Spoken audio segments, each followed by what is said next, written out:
PSGL is brought to you by Sim Racing Setups. Get your pro setups, unlock extra performance with the Pro F1 25 car setups created by the drivers in PSGL. Esports and stable setups for every track, quali, race and wet setups, optimal race strategies, free meta setup updates, as well as created by drivers racing in PSGL, pro support and compatible with Xbox, PlayStation and PC. All setups just $49.99. Get them from simracingsetup.com and use code PSGL for a 5% discount. See you on track.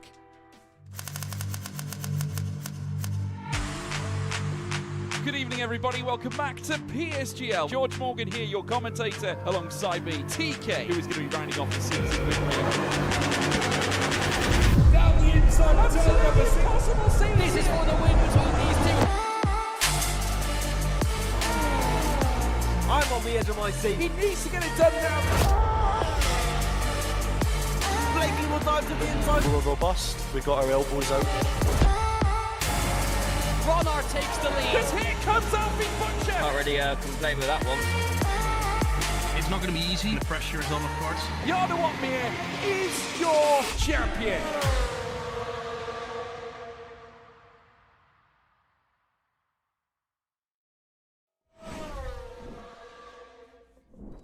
Well, good morning one and all, and this is my NVIDIA camera logo. I do apologise to all of you. I will get that reset very shortly. This is George Morgan here. Welcome back to PSGL.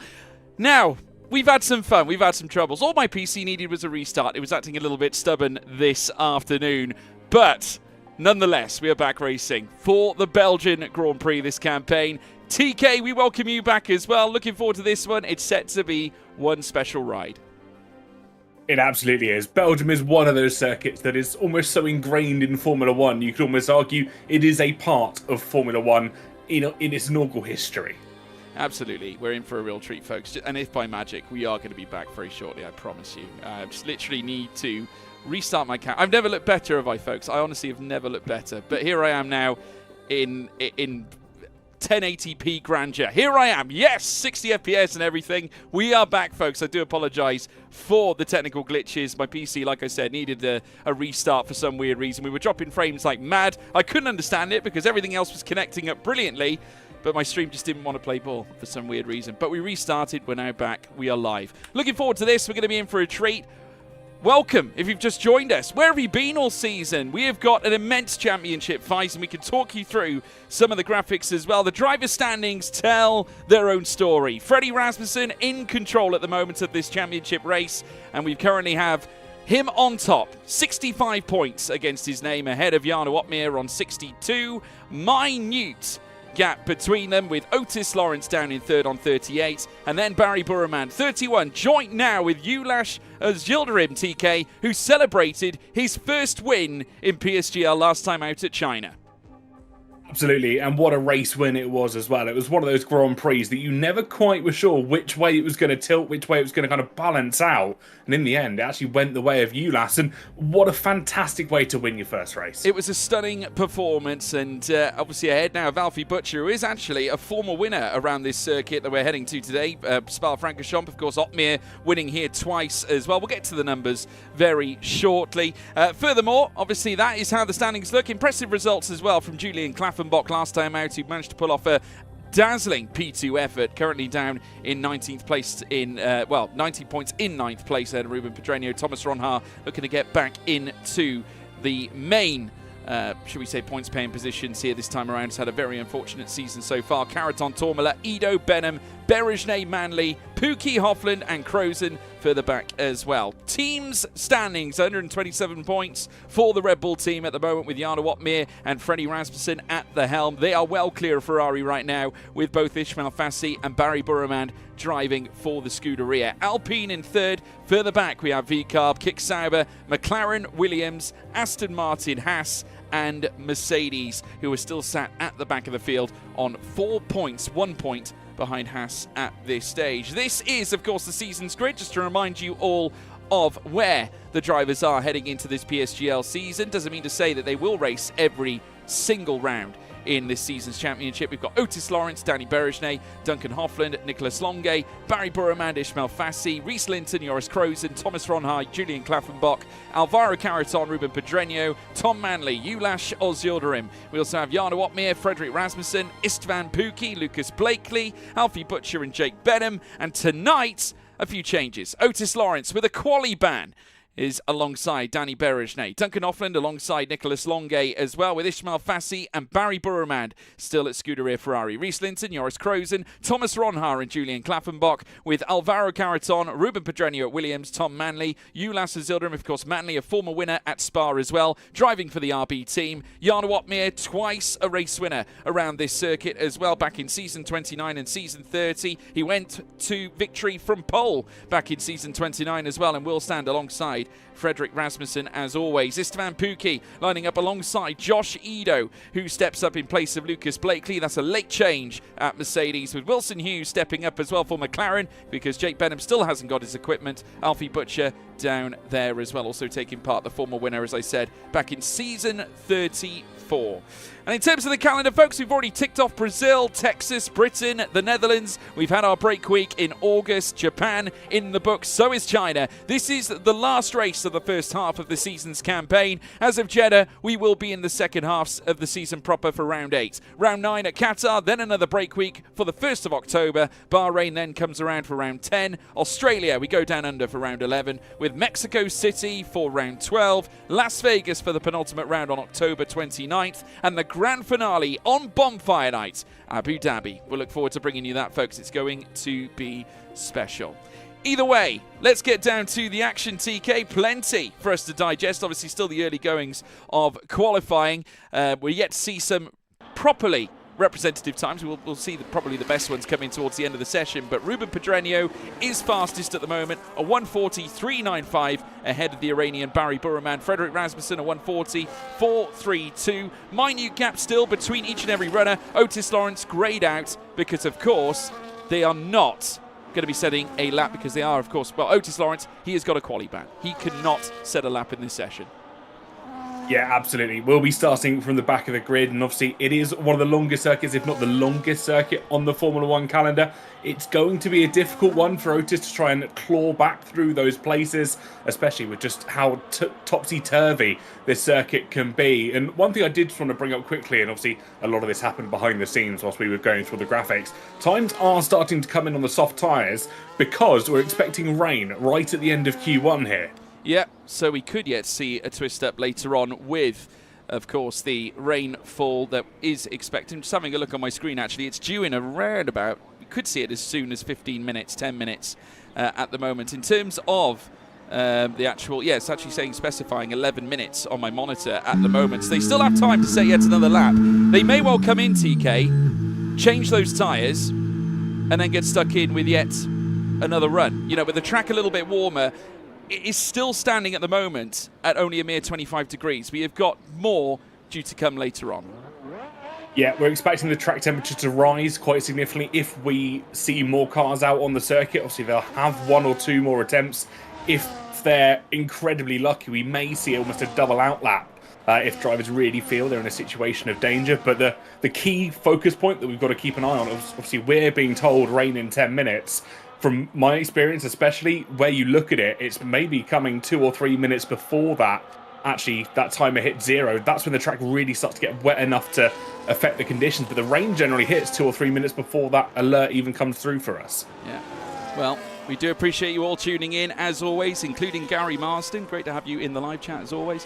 We're looking forward to the rest of Q1. 9 minutes and 35 to go. We've got Thomas Ronhart now on an outlap as well, making his way through the Jackie X section, with Pouon still to come as well. So we're now seeing every driver, every man and his dog out on circuit, of course, looking to improve on these initial 140s that we have seen. Really looking forward to seeing who's going to rise to the top. Pedreño setting the early benchmark, obviously, with a 1:40.395. We will say goodbye, though, to the bottom 5 in Q1 when it comes around. Obviously, Q2 still to come. The top 15 then will make their way through towards Q2, where another 5 will be eliminated at the end of the session. And then we move in to the top 10 shootout, where pole will be decided at Q3, and we look forward to seeing who's going to rise to the forum and take pole. Here we go. Pedreño is obviously on top. Barry Burman further back. Mere hundredths between them. Thomas Ronhaar, though, will be the first to set a lap. We do believe it looks like there is a Haas, though, at bus stop, so it looks like we will have another contender hitting the front end. At the moment, as it stands, Berejne, Otmir, Ido, Hughes, and, of course, Otis Lawrence will be out come the end of the session. Yeah, Reece Linton kicking off what will inevitably be the final runs of the session here if we're expecting the rain to come as quick and early as we were expecting. Ronhaar and Crozen making it both Haas cars that have gone out considerably earlier than the rest of the field. I wonder if they know something we don't quite yet know.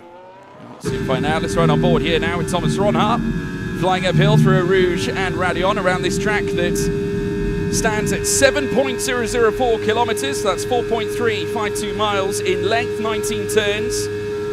As we now watch them climb the hill and heading through in towards Lakon, whipping through the right and left, embracing all of the curb. And Thomas Ronhaar looking to commit. Needs an upturn in his fortunes now for the foreseeable future. Has had some misfortune. We look back at Brazil, where, of course, the season ultimately began. He was suffering from some technical glitches that sent him off at turn 1. And just since then, he has not managed to really rise to the furore, but still hitting some, well, vital point spots. Back at Silverstone, his best result so far this campaign. And only one of 2 occasions he has scored points, but P2 landing him 12 at that point in time during the course of the season. Looking, though, to take the top spot for the first time this campaign. We're so used to seeing Thomas Ronhaar winning as well, TK. It's almost strange to see him not doing it this season so far. It absolutely is. It's almost like seeing a blue moon or a blood moon. It's something that, you know, we are aware can happen, but we're not expecting it to very often indeed. And to see Ronhaar not stepping onto the podium, let alone the top step of the podium, it's a really interesting dynamic to maybe how things have switched up here in F125. Yeah, well, here comes Thomas Ronhaar. Goes second fastest just behind Ruben Pedreño at the moment. We do have some more personal bests coming through as well. In fact, every single car improving on this track. Ulas Azildarim up into third now as well. Julian Klaffenbach with a 140.309 and goes very nearly a whole tenth ahead of Pedreño on this occasion. Julian Klaffenbach definitely a revelation so far. Fassi has gone purple in the middle sector with a 42.726. The Ferrari also green in the first sector. And this looks like a massive boon that could send him to the top of the shop, with Klaffenbach still holding on to it for now. Fassi displaces Pedreño and sets in place a 140.341. That is a mere 32 thousandths of a difference there between both Klaffenbach and Fassi, but Klaffenbach still ultimately impressive. Yeah, 32 thousandths of a second quicker. The gap, though, between Pedreño and Ronhaar, just, what is that, 2 thousandths of a second between the two of them. The margins are incredibly close as Butcher now goes up even closer. 81 thousandths of a second off of Klaffenbach's time. And all of our drivers are really starting to hit the nail on the head here. And just how close can they get? Maybe to the 139s. Yeah, impressive from Klaffenbach. Butcher also, former winner at this circuit back in season 34. It was Nicolas Longuet who took pole on that occasion. And just a fine tip for you here, TK, as well. Nicolas Longuet, twice a pole sitter around this circuit, so certainly knows where to stick it. The problem has been, though, race trim for the Frenchman. Yeah, he hasn't had the best kind of outing so far, and I think it's one thing that he's really got to maybe kind of prepare for, work on as he goes through as well. It's something that we've seen almost in recent weeks that he can't, I don't want to call it head loss, but it sometimes can be that almost like snowball effect as we get into a race. Yeah, no, I think so. I think there's obviously some sticking points there that he was trying to cope with. I mean, we're just talking primarily about Spa in terms of his performances in quali in that sense. I mean, obviously top of the shop in terms of quali, but not able to translate it from lights to flag in both seasons 30 and seasons 34, because it was Otmir who took the victory when Longuet took pole for the first time at Spa in season 30. But we have had some incredible young talents as well rise to the forefront. We can go all the way back to season 27, all the way back when Philip Prejnader was on the F1 sim racing grid and managed to take victory after Barry Burman's sensational pole position in our very first outing in PCF1 back in 2021. And of course, in most recent years, we've seen young talents like Alfie Butcher come through, as I've mentioned already, Tom Manley as well back in season 36, and last season's winner, Otis Lawrence as well, the Welshman, highly touted, obviously, to be a future champion, and now driving for the Alpine team. Obviously a fabulous contender. Will be starting from the back of the grid, so quite a different scenario for him this time. But as we have noticed, TK, the drivers aren't afraid to try the weird and wonderful in terms of the strategies. No, not at all. And again, something we've seen in a lot of recent weeks, obviously quite notably the Netherlands and a believe Japan as well, was that almost overcut strategy, starting on the harder tyre, going as long as you can, and then using that softer compound to your advantage, the fresher tyres to your advantage, and really trying to work your way through the field. It didn't necessarily pay off, I think, as much as they would have liked. Obviously, we had moments where, you know, Jarno, quite infamously at the Netherlands, was working his way through the field, but couldn't quite make the move up to the podium, or at least towards the race win, in what he was definitely hoping for. No, well, Ismail Fassi now coming into the pits after setting the 140.341. That set him 32 thousandths back away from Julian Klaffenbach. If you want to talk about the top five as a whole, folks, 88 thousandths between the top five right now, which is absolutely phenomenal. Reece Linton heading out on an outlap as well. Seeing now drivers in the short space in time, rain due in 3 minutes, but they are keen to still go out on that soft tyre. And I can understand that, especially if you're Alvaro Caraton, Joris Krozen and Istvan Pukki, because they are in near elimination territory. I would say, though, Joris Krozen, Istvan Pukki and Josh Ido most definitely, TK. Yeah, if you're in that bottom, essentially the bottom four now, if we exclude Otis Lawrence, you absolutely have to go out. Maybe even if we're talking maybe Jarno Opmeer down, because it's not going to be safe for anybody. We're expecting that weather to change any moment now. The track has got cooler from where it first was at the start of the session as well. We're down to 24 degrees. So it's really kind of up in the air at the moment. Nobody quite knows where they want to go, but they have to try and secure safety. Yep, 3 minutes until rain, we believe. That has immediately come down to 2, though. So you never know. They might squeeze one lap in, though I must say it looks like it could be rather tight. If you're Reece Linton, you've got the best chance of anybody, really, to land somewhat of a steady lap. The one relieving factor for Reece Linton. Yeah, well, there you go. As soon as that, it didn't even take 2 minutes, did it? Straight away coming down. We've got 2 minutes left in this session as well. Linton may as well, well, you can imagine him coming back in, or maybe he just won't take any chances, TK. It's really a lottery situation right now. I mean, you've even got your stalwarts in F1 sim racing coming out as well. Jarno Opmeer, Danny Berejnay, of course, both of them featuring inside the bottom 10. So, you know, they could be at risk. Reece Linton, though, just as we might have expected, coming into the pits straight away with the rain now coming down. Yeah, Duncan Hoffman, I just jumped on board with him, sliding as he made his way through Stavolo, just through that second sector. I don't know if the track's really wet or if maybe it was a bit of a mistake from the Aston Martin, but typically what we tend to see is that rain really starts to hit or affect the track in a greater way when our timer hits 0, which we haven't quite had yet.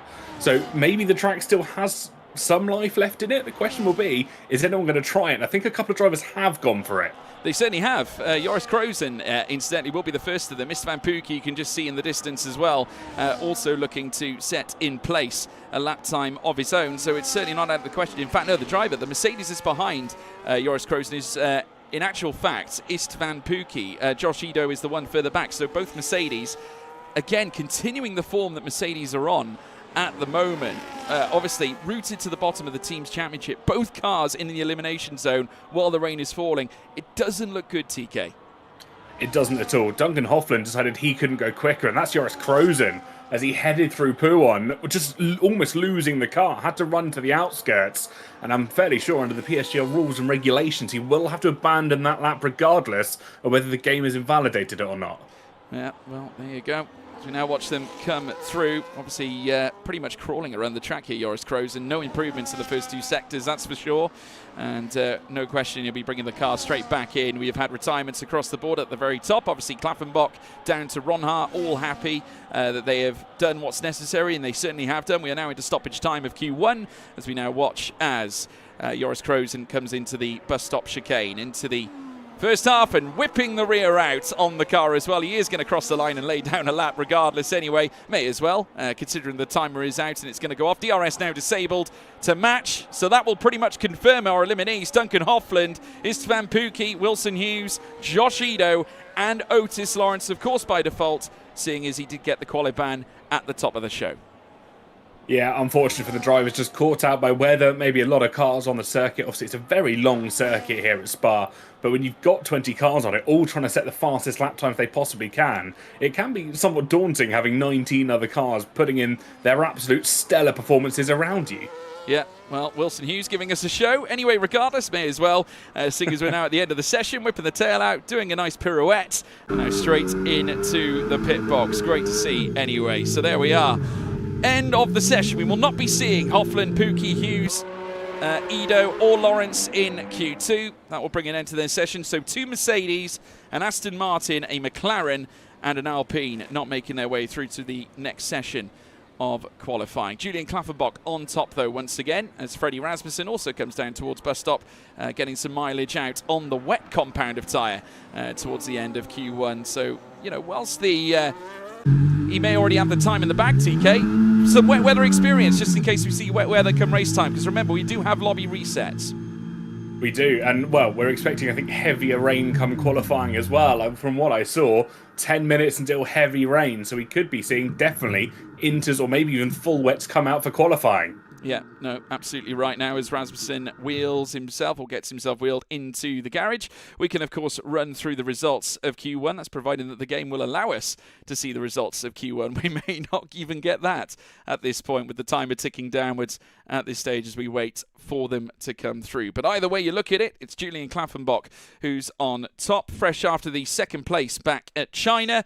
And Ismail Fassi finishing in second ahead of Alfie Butcher, who sits in third. We also have the Williams also showing some promise. They've got a car in P4 as well ahead of Thomas Ronha. It does look like we're going to get the results, unfortunately, from the game, which is an outright shame. But either way, we're going to move through to Q2. You'll get a good view as to who's making their way in towards the next session as we carry on. Just a quick promo as well, folks. Of course, get hold of your sim racing setups, pro setups as well. Of course, new partners here for PSGL, and get hold of esports and stable setups for every track, quali race and wet setups, optimal race strategies, free meta setup updates, as well as created by drivers, racing in PSGL, pro support, and compatible with Xbox, PlayStation, and of course PC. All setups just $49.99. simracingsetup.com is where you can get hold of them. Use code PSGL for a 5% discount. So there we go, folks. That is where you can lay claim to them. We are now into Q2. Cars now venturing out onto the track, and the intermediate tyres mark their first appearance, TK. They certainly do. Full green across the board for all 15 drivers, and it's not to be unexpected, I should say, because the rain is absolutely bucketing it down here in the hills of Belgium. It's a stunning sight when the rain really starts to fall, because it just makes what is already a very stunning landscape look even more picturesque, if you ask me. Well, I'm telling you now, I've had the fortune of standing on the run out of Eau Rouge and Radion onto Camel Straight, and you think, just by looking at it from a broadcast angle, that it looks as flat as anything. Of course, you do realise there is a sharp incline, but it's not until you actually stand on it that you realise how, you know, ginormous that incline really is. I mean, you've got quite a long run up towards the precipice. You're almost looking down on yourself as you make your way down, and you're looking into the distance, and La Source is literally, it feels like it's a long way away, like in another zip code almost, but nonetheless it is phenomenal. Obviously, you know, we've seen many great single-seater championships as well as Formula One race there. Of course, Formula Regional, European Championship by Alpine race there, the Euro Formula Open Championship, Italian F4, French F4, they all race there as well. And then of course later then F3 and F2 preparing young drivers for races around this circuit, eventually tackling the F1 machinery that we do know and love today, of course, at the very precipice of the sport. But now Q2 in full swing. We've got Danny Berejne, of course, in the Alpine as well. A storied member of the F1 sim racing grid, as well as representing many teams. Has partnered Jarno Opmeer in the past as well to taking world championships, and also partnering Brendan Lee as well when he was at Mercedes at the same time. Both drivers, incidentally, in that Mercedes car whilst Berejne was their teammate. Well, in fact, for Opmeer, it was Alfa Romeo. But either way, went on to partner them to become champions. Yeah, and this is something we've said before. Berejne is an absolutely stunning teammate, but also a fantastic driver in his own right. And it's almost bizarre and kind of complex to try and think about how he hasn't had more success than he has presently, because on his day, he can be one of the fastest drivers on these circuits. He definitely can. The Hungarian, who has also had his own fair share of time spent on Britain's Got, well, it wouldn't be Britain's Got Talent, but, you know, for example, the Hungarian version of it, I think. Might have been Pop Idol. I can't remember which one it was, but he's quite the musician, is Danny Berejne. Multi-talented, you could say. But, you know, obviously has carried on his qualities as a single-seater sim racing driver. and has been doing it for quite some time since the championship opened back in 2017 and has been part of the PSGL storied grid for such a long time now. As Berejnay flicks the rear of the Alpine, now coming through Jackie X corner. I can tell you that Rasmussen is currently fastest in the first sector, has landed a 32.3 so far, and is quite a ways faster than most drivers actually in that first sector as well. Klaffenbach coming close. Really been impressed with Klaffenbach as of late, TK, I must say. Absolutely. What a phenomenal talent he's been so far. And I think there was a moment where we saw last week that win was almost certainly on. I was really hoping for him that he was going to be able to accomplish it. Who knows? We may see that spark reignite here again today. And again, I might be secretly hoping for it.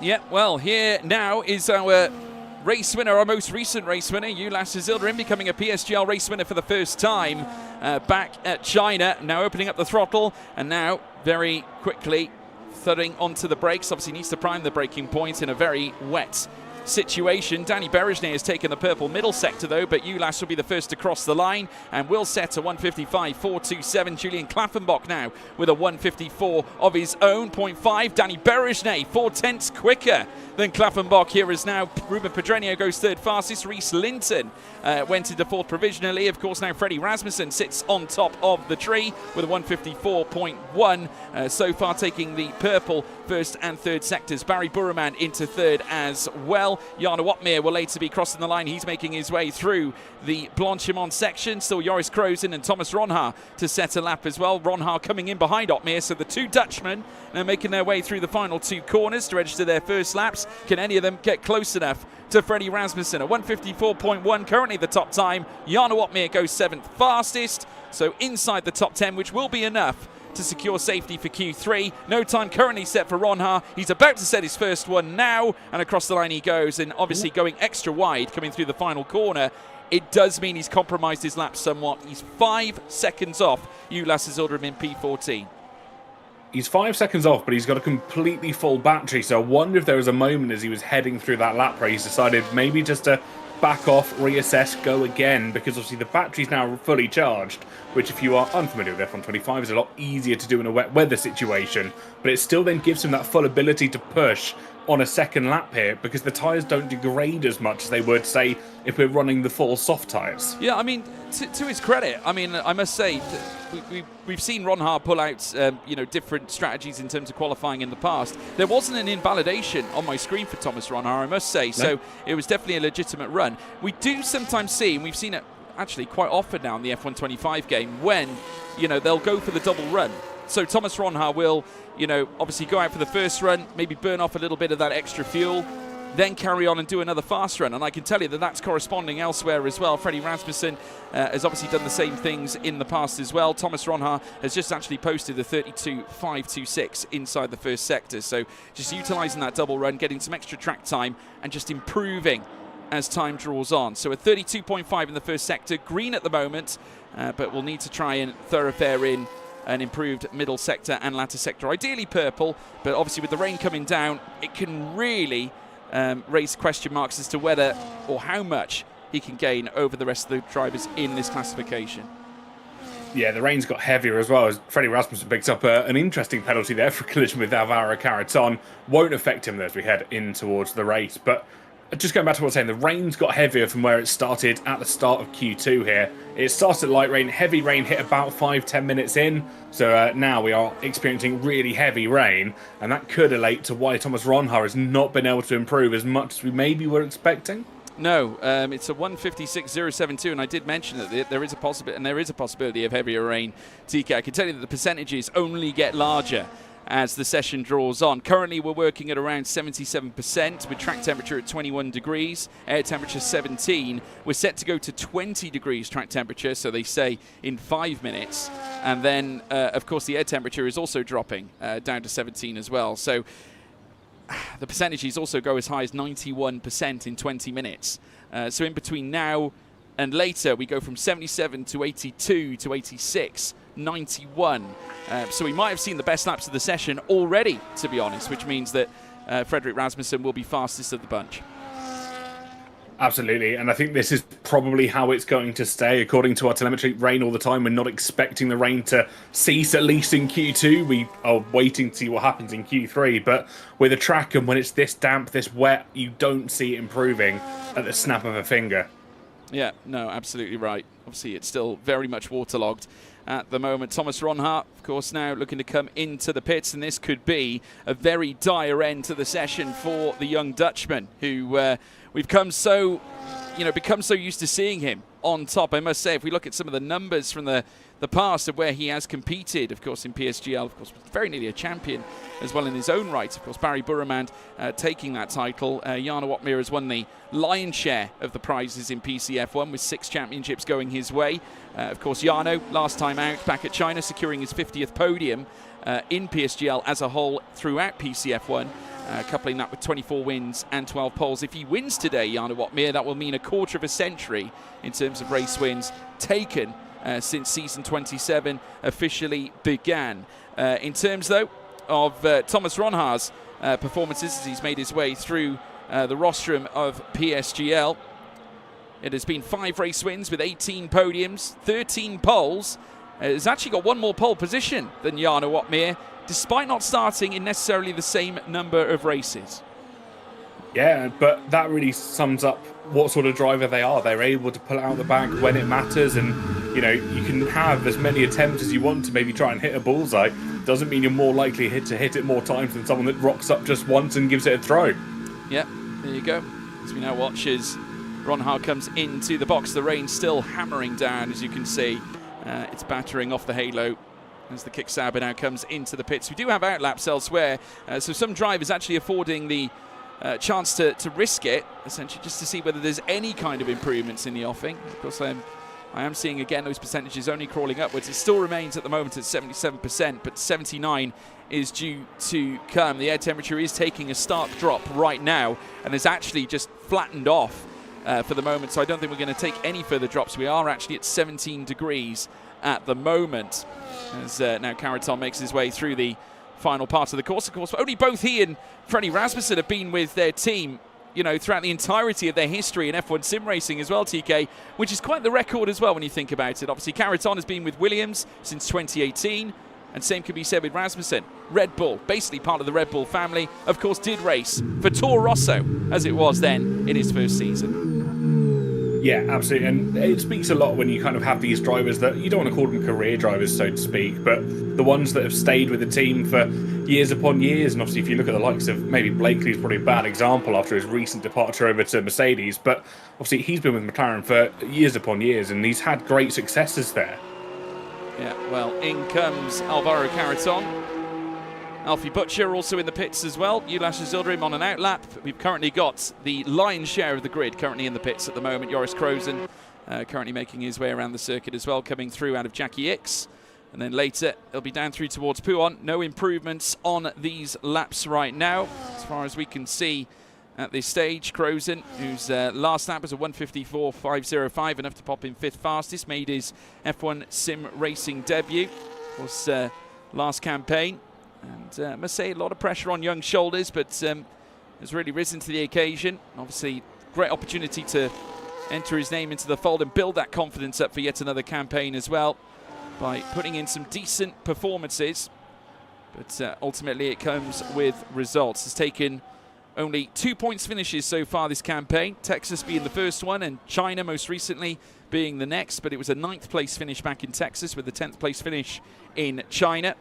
As now he heads down through towards the final chicane section. Reese Linton, his teammates, has just invalidated his run as well, but Krozen coming straight into the pits will bring an end to his run with 2 minutes and 46 left.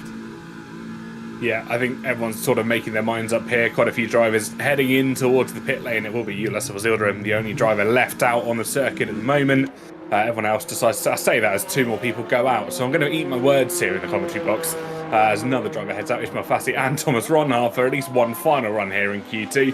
But it's sort of that moment, they're just getting the practice under their belts, aren't they? They aren't going to be competitive laps. The rain is still belting down over the circuit, but they've got an opportunity just to maybe run some simulation runs almost. Yeah, no, absolutely right. Ulas Zildrim now coming through towards Blanchimont this time around in the RB. And obviously fresh after that win last time out. Obviously pushing him straight up the championship standings, just behind Barry Burrowman, ahead of Alfie Butcher as well. But in fact, level with Burrowman on points at the moment, 31. It's not bad company to be in. Zilderim 7 seconds off the fastest time set in place by Freddie Rasmussen. It does look like he's going to be barreling out of the session with conditions not changing that much. And Butcher, I think, knows that he's safe because he's retired in 10th place. So fortuitously for him, he'll move through. And in fact, the rest of the rostrum from P11 downwards, obviously in the 155s or 156s if you include Thomas Ronhaar, but Ronhaar out on an outlap looking to try and go again and push or give everything he can, much like Zilderim's doing right now, coming through towards Lake Com. But I tell you what, it looks unlikely that a top 10 is going to be in the equation, given how the conditions are behaving at the moment. Yeah, I can't see an improvement in any way, shape or form. I think it will be a miracle if anyone's able to try and beat out a lap time. Maybe we might see the incrementalist of improvements over the course of a lap, because we can see that dry line starting to form over the majority of the circuit. You can see the black line, the tarmac and the asphalt really sticking out amongst the rest of the wet weather, but I don't think it's going to be enough to be able to put in a competitive lap time like we saw at the start of the session. Well, heading down in towards the Lafania chicane. It was a 32.6 from Zilderim, which, to be honest, wasn't terrible. I mean, obviously, given the conditions, he's still approximately 3/10 away from where he needs to be, really, in that first sector, and it's certainly not an improvement based on his last run. He has put in a personal best, though, inside the middle sector, a 51.502, which is actually only a mere 400ths away from Danny Berejnet's purple middle sector. So you never know. Top 10 might be in the equation if he pulls off a mighty third sector in the bus stop chicane. If you get it right, it could very easily go in your court. Let's see whether Zilderim can find anything at all. The first sector may not have been decent, but let's not write him off just yet. Across the line he will go, and it will be P7. Fantastic lap from Ulas Zilderim, and relegates Butcher out of qualifying. Well, here we go then. Pressure well and truly back on for absolutely everybody. They know the track can go quicker. We weren't expecting it to, but that dry line is proving to be so beneficial now. It certainly is. It's picking up, folks. I can tell you now, Zilderim, after that blistering middle sector in such damp conditions, managing to move himself inside the top 10. Butcher, Linton and Longate didn't think it was possible, but clearly it is. Zilderim taking the checkered flag, P7 in his pocket. I'm not seeing any improvements elsewhere, though Klaffenbach has just put in a green middle sector as well. So there's definitely time to find in that middle sector, TK. And we know, given the vastness of the track, you know, in real life context, it can rain in different patches at Spa. Ronhaar's just found a 2.5 seconds. He's purple in the second sector. He's improved on Berejnet's time by over half a second. Now Berejnet's gone quicker as well. The track has well and truly got grippy again.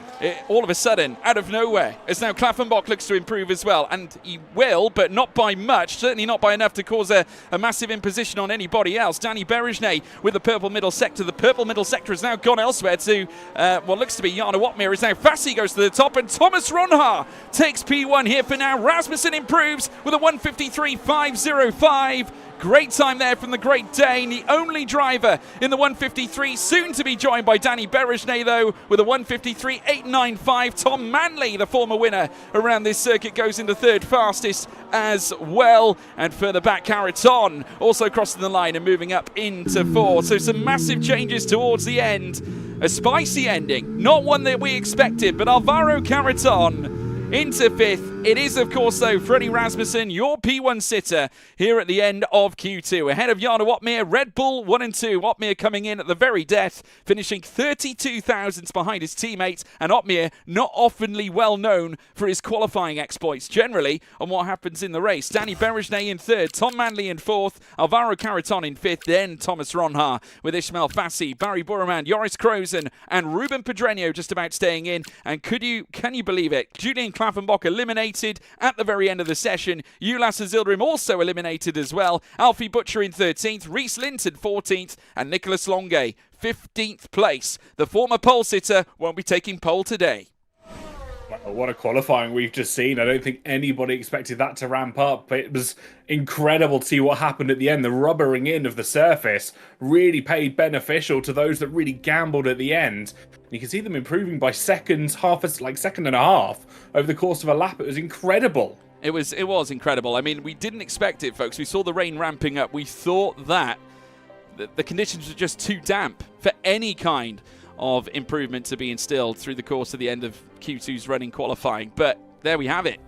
You can be proven wrong, obviously. But incredible effort from Freddie Rasmussen. Has managed to nail in a very fast P1 time. And obviously, whilst that doesn't take pole, does help the confidence as always. Not that the current championship leader necessarily needs it. Of course, he is a former F1 sim racing champion as well. Took his first title. Of course, been part of the championship for many, many, many years, and has been ultimately consistent. Was faring himself in third, seconds consistently through years upon years and years of racing in the championship. Has taken various teams championships as well through his run in the F1 Sim Racing World Championship. And then, of course, finally winning his first Drivers' Championship, TK, in 2023. I mean, that was an absolutely unbelievable, effort on his part. And since then, Rasmussen has just kind of unlocked yet another level. We've not really seen him perform to the prevalence that he does so right now. I mean, the run of victories he's been on, generally he'll make sporadic appearances in league racing. But now in PSGL, all of a sudden this season, seems keen to take this championship by storm. He really does, and I wonder if that's maybe tied into what happened at the LAN events that we've had over the course of the season. Really wanted to try and put in, I don't want to call it practice, because obviously the league is its own competition. They want to try and win it. They want to be the name that stands above it all. But I think he now knows maybe he can try and take that fight to Watmere in a different sort of category. Now they're teammates, but they're not having to fight it out on the biggest stage. They can have almost a bit of a scrap here, where in the grand scheme of things, when it comes down to the prize money and all that sort of stuff, it doesn't really matter. No, not at all. I think, the one thing we do say in PSGL, it's all about bragging rights, really, ultimately. But, that's just it, But at the same time, Rasmussen is a quality driver and proven that fact this campaign in PSGL Season 40, taking 4 wins on the spin, from Texas, Silverstone, Zandvoort, Suzuka. He had a retirement in the first round at Brazil, very quickly put that to bed. China was a nil scoring round as well, but now coming back here to Spa-Francorchamps at a track where he could ultimately be once again at the top step. He's only actually scored points when finishing first in this season so far, so if that's a trend that carries on, if he finishes in the points today, it's likely to be in first place. Absolutely. And, we talk about history, we talk about statistics quite a lot, because 9 times out of 10, it's the only facts that we can go on. Obviously, we don't really have, the junior formulas that we typically see in real life. We obviously have F2 and F3 and the likes of that sort of element of the pyramid, but you don't have the sort of statistics to go back on it. We've only got what we've had here in PCF1. So if we look back, could we see the points pay again tonight? Well, we'll soon find out. Of course, Rasmussen is currently the driver to beat. He is on 65 points, 3 points ahead of his teammate Jarno Watmere, who, generally speaking, has never been necessarily one of the best qualifying performers in either league racing or indeed F1 sim racing. He does it all really off the back of strategy. It's all prior preparation for the race. But ultimately, Rasmussen is the driver to beat this campaign so far. Despite not scoring points last time, still leads the championship. Of course, Otis Lawrence in third has also been impressive in qualifying. And we'll have to do something in the race this time to counteract the quali ban that he has received. As we watch Tom Manley, the winner from back in season 36 here at Spa, now make his way through the course through Campus and Stavelot.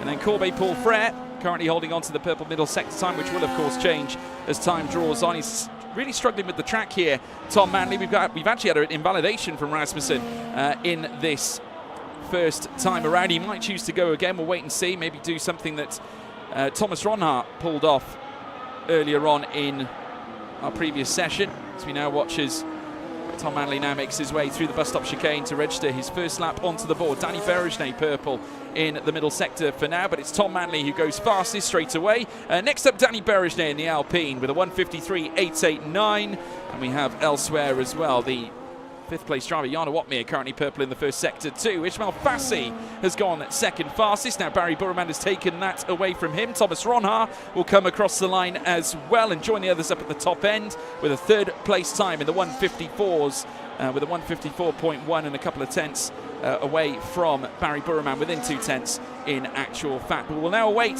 for the Red Bulls to come through as well. Caraton in 5th, just ahead of Tom Manley. Crows in 7th. Rasmussen yet to set a time in 8th. Jana Watmere shoots up into P2 after setting the purple middle sector time. Rasmussen invalidating his lap and obviously not in good stead on this occasion. He is continuing around the circuit at the moment. Ruben Pedrenia will be the next driver to set a lap time. The Williams, who was of course showing immense promise in Q1, sits in P8 now this time, 2 places below his teammate Alvaro Caraton.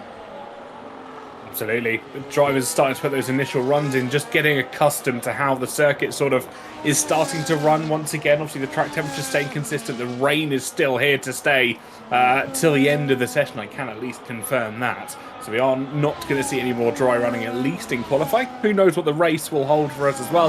Obviously, that lobby reset has an opportunity to really disrupt things slightly as well.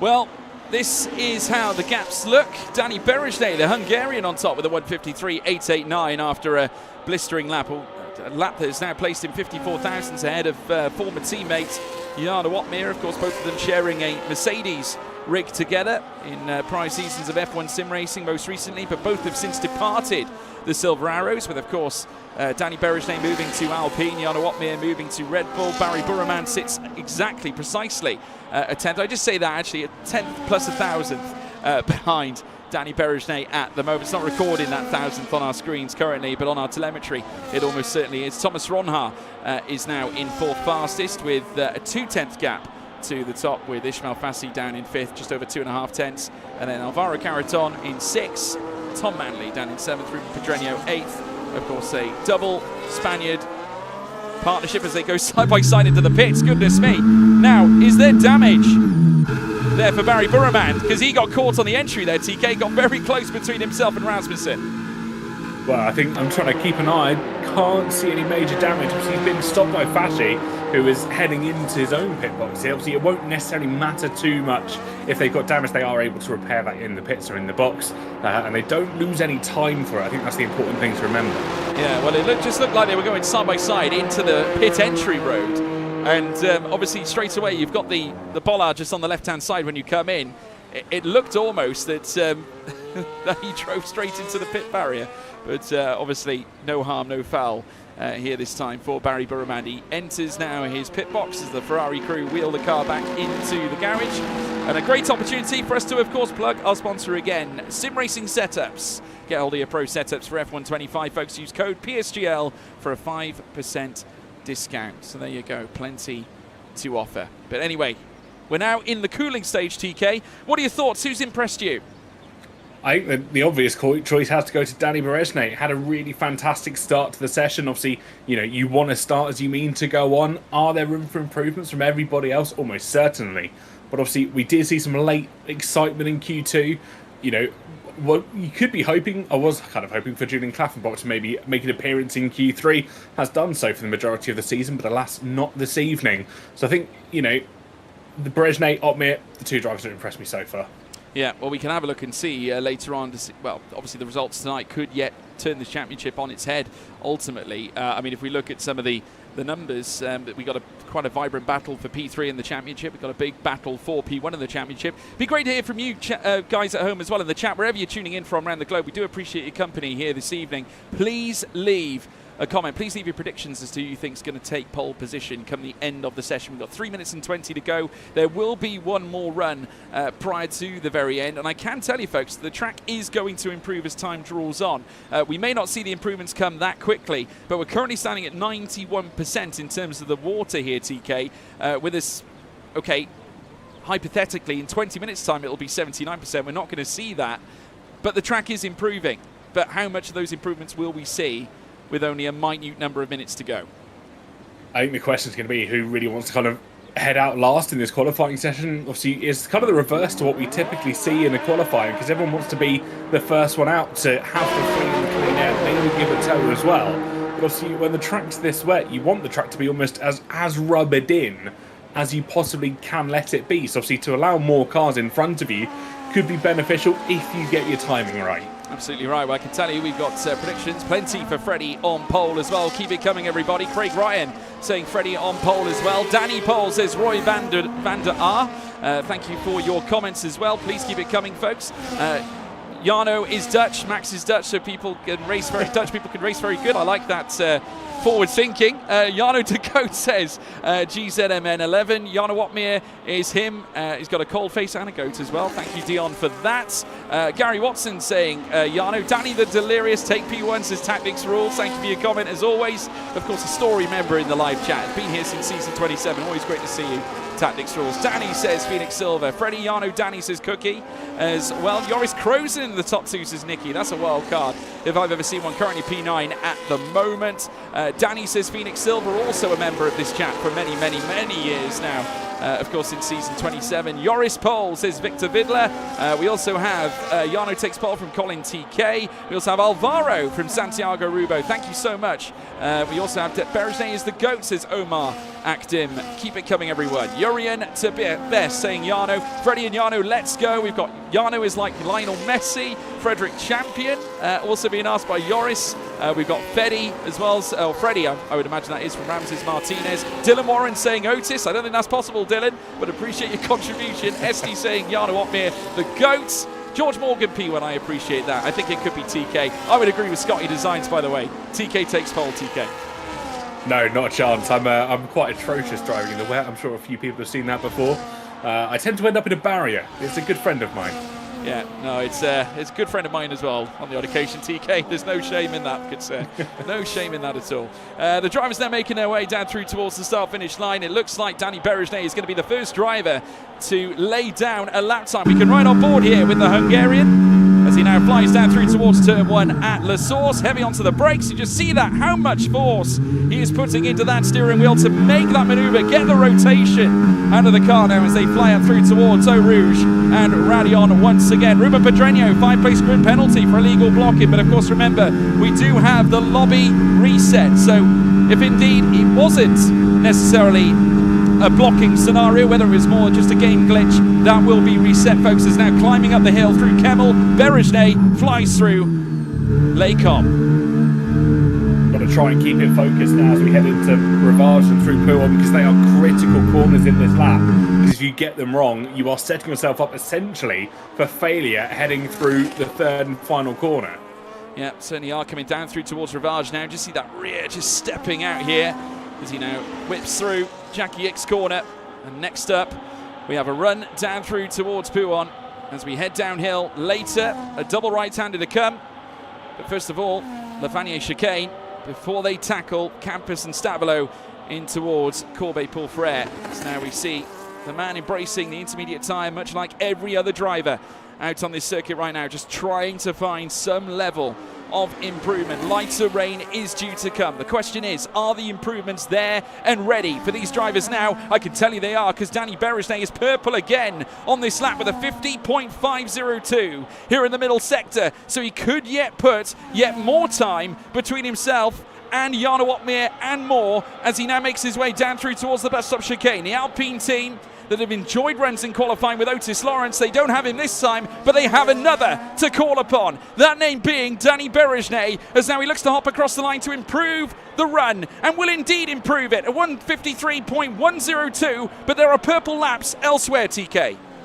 Yeah, Burman purple in the second sector, runs up towards the line. His teammate Ismail Fassi can only go second fastest. Burman's on top at the moment, though. Immediately stolen away by Freddie Rasmussen. Yeah, Rasmussen has taken it. Jarno Otmere coming through as well. It's the Dane on top, though. Championship leader as we now wait for the others to come through. Tom Manley can't improve any higher. Jarno Otmere goes second, just behind his own teammate. It's a Red Bull lockout for now, and I think that's how it's going to stay. Yes, it will. Red Bull in control, leading the team's championship. They have hoovered up the front row here at Belgium. It's Freddie Rasmussen on pole position here in PSGL, here at Belgium. Back-to-back pole positions here at this circuit. He took it in season 38. He's taken it now in season 40, finishing 71 thousandths ahead of Jarno Opmeer, who in turn finishes ahead of Barry Burremand in third for Scuderia Ferrari. Danny Berejnay on the second row in fourth, with Alvaro Carreton in fifth. Thomas Ronhaar in sixth as well, with Ruben Pedreño in seventh, ahead of Ismail Fassi in eighth. Joris Kroes in ninth. Tom Manley in P10, TK. Well, here we go then. What a race this sets up for as well. We got a real mix amongst the grid. I think that's probably the best way to put it, because there are a few drivers, I don't want to say out of position, because everyone kind of deserves to be in that top 10, but a few drivers maybe out of traditionally where we'd expect them to be. Yeah, I mean, TK, how do you stop a force like this? I mean, they just seem unbelievably in control right now as a team. I mean, how do you put a stopper in this Red Bull force that is hoovering up the big points here this season? I mean, I have absolutely no idea, and I'm so glad I'm not a team strategist, because it's not something that I think I have an answer to, because it's not just one driver that you've got to, I don't want to say target, that's the wrong word, but it's not one driver you've got to manage. That's the better way to look at it. You've got two drivers, so you in turn as a team need both your drivers to be on point and in form to really try and make a push or a play that can disrupt what is going on at Red Bull. I think if we look at Alpine, they had that opportunity at the start of the season, but obviously through mistake after mistake, that kind of fell apart. It did, and unfortunately now it's going to fall apart even more, obviously, with Otis starting from the very back after the quali ban, and obviously Danny Berejnay, though, I must say, though, very good performance from Danny Berejnay. Let's have a look, though, at the championship and how things look in terms of the drivers. While TK, of course, sorts out the lobby for us. Of course, we don't want to... don't want to jump in the way of that. It's a very complicated process. Let's go through the driver standings after round 6 at China.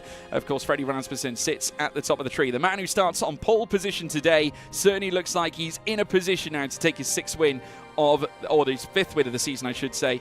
Could be number 6 later on down the line, but let's get the 5th one out of the way first, shall we? Obviously, he's sat at the top on 65 points at the moment, ahead of teammate Jarno Opmeer on 62. So 3 points between them here right now. And we'll see whether that gap enlarges or if it closes up, or even if Opmeer surpasses him. You never know. We could see Otis Lawrence as well, though, jumping from the back of the grid. He'll need a big performance here to feature up at the very top. Ahead of Barry Burremand, though, he currently stands inside the Drivers' Championship by 7 points. As Yildirim down in 5th, ahead of Alfie Butcher. Nicolas Longuet in 7th as well, ahead of Ismail Fassi, with Julian Klaffenbach in P9, ahead of Ruben Pedreño in P10 on 15 points. Ahead of Ronhaar by 2. Of course, Thomas Ronhaar looking to perform valiantly today to obtain further points this season, of course, to try and better that P2 he managed to nail back at Silverstone. Of course, Carreton in P12 in 13-point territory, ahead of Tormela by 3, and then Josh Ido in 14th. Of course, both of them reserve drivers this campaign after both teammating up at Alpine. Of course, both departing. With Jay Benham in 15th place ahead of Danny Berejnay, then Tom Manley, Istvan Pukki, Duncan Hoffland, and Joris Kroes down in 20th place. Let's have a look at the team's title race. 127 points now shared as a result of the impressive performances brought together by Jarno Opmeer and Freddie Rasmussen. Both of them share the front row here this time with, of course, remember, Rasmussen on pole, with Ferrari down in 2nd. Quite a gulf in gap between Ps1 and 2s in the championship, with Alpine in 3rd ahead of VCarb. Then Kick Sauber in 5th, who need some big points today, and they'll need a big run from Klaffenbach as well, who got eliminated in Q2. McLaren down in 6th, Williams in 7th, Aston Martin in 8th as well, with Haas down in 9th, Mercedes with work to do down at the very bottom on 4 points, 1 point back from Haas, and they'll need a big play. Really, they'll need something massive here in this race after getting eliminated, both drivers that is, in Q1. We'll take a look at the season's grid as well. Just a quick reminder to serve you heading into this evening. Many of these drivers competing here as well tonight, but of course we do have reserves that step in, and we'll get onto that in a moment. Otis Lawrence, of course, Danny Berejnay representing Alpine, Duncan Hoffland, Nicolas Longuet representing Aston Martin, Barry Burremand, Ismail Fassi at Ferrari, Rhys Linton, Joris Kroes at Haas, Thomas Ronhaar, Julian Klaffenbach in Kick Sauber, then Alvaro Carreton, Ruben Pedreño in the Williams. Tom Manley, Ulas Yildirim at RB. We also have, as well, moving down, Jarno Opmeer and Frederick Rasmussen, your current team championship leaders. Of course, Rasmussen currently leading the way in the Drivers' Championship also. Istvan Pukki, Lucas Blakely in the Mercedes with Alfie Butcher and Jake Benham down the very bottom. This is how it looks tonight. And of course, Otis Lawrence stepping in with a qualifying ban this time around. Josh Edo steps in for Lucas Blakely. That's a late change up as well. Wilson Hughes stepping in for Jake Benham, who still doesn't have his rig equipment just yet. But Alfie Butcher will be alongside Wilson Hughes. Hughes, of course, still part of that McLaren family. In terms of the calendar, we have arrived at Belgium, the final dance in our first half of this season campaign. The second half will be coming with Jeddah kicking us off on September the 17th. And then September 24th, we head to Qatar, the Losail International Circuit in 9th. Then a break week, October 1st, with Bahrain then to ignite in round 10. And then we head down under to Melbourne for the Australian Grand Prix race for round 11, obviously on October 15th. Then we go to Mexico City for round 12, Vegas for round 13 on October 29th, and the grand finale on Bonfire Night, November 5th for Abu Dhabi round 14. So won't be long, folks, just waiting for the lobby to get started. In the meantime, if you haven't done so already, you can of course check out our new series partner, Sim Racing Setups. Get your pro setups, unlock extra performance with Pro F125 car setups created by drivers in the PSGL Championship. Esports and stable setups for every track with quali, race and wet setups, optimal race strategies, free meta setup updates, as well as created by drivers racing in PSGL, pro support and compatible with PC, PlayStation and of course Xbox as well. All setups just $49.99. You can get them from simracingsetup.com. Use code PSGL for a 5% discount. So there we have it, folks. That is how things look as we head into Spa-Francorchamps. And TK, we're looking forward to this one. Obviously, Spa, a unique track, the longest on the calendar, and carries the most variety in terms of cornering. Certainly does. Obviously, it's a real mix of, I think, a little bit of everything. You've got the real slow speed elements down at the source as you head through the bus stop. Obviously, that kind of centered element as you head into the end of Sector 3, start of Sector 1. And then you've got almost the flip side of it. You've got these incredibly high-speed corners. Eau Rouge, Raidillon, you head through Pouhon pretty much flat out in modern-day Formula 1 cars as well. So it's got a mix of left, right, centre, a little bit of everything, but you have to be perfect every single time. Yeah, we mentioned how synonymous, of course, tracks like Silverstone are to Formula 1. Belgium just as much that as well. We're going to be going racing tonight for our 9th ever running of our PCF1 race here at Belgium. Of course, 8 prior races. We've had a race every single season since PCF1 began. Of course, Philip Prejnader, the first ever winner at this track when he was driving a Ferrari, of course, lined up with Barry Burman on pole for that one. Jarno Opmeer, of course, won it the following year. He then won it back-to-back years in season 30 as well. He went from lights to flag in season 29, but it was, of course, Nicolas Longuet who took it in season 30. Lucas Blakely, of course, winning it back in season 31 with Burman sticking it on pole then too, with Istvan Pukki winning it in season 32-33 after Thomas Ronhaar's pole position effort. Alfie Butcher winning it back in season 34 when Nicolas Longuet went fastest in qualifying. Season 36, Tom Manley with Danny Berejnay sticking it on pole that season. Otis Lawrence winning it last campaign in season 38 with Rasmussen on pole position for that too. But yes, we're looking forward to the race, and it's going to be a special one. If you haven't done so already, folks, you can, of course, leave a like and also subscribe. We are live on 3 platforms tonight, as always, here in PSGL this campaign. You can, of course, check us out.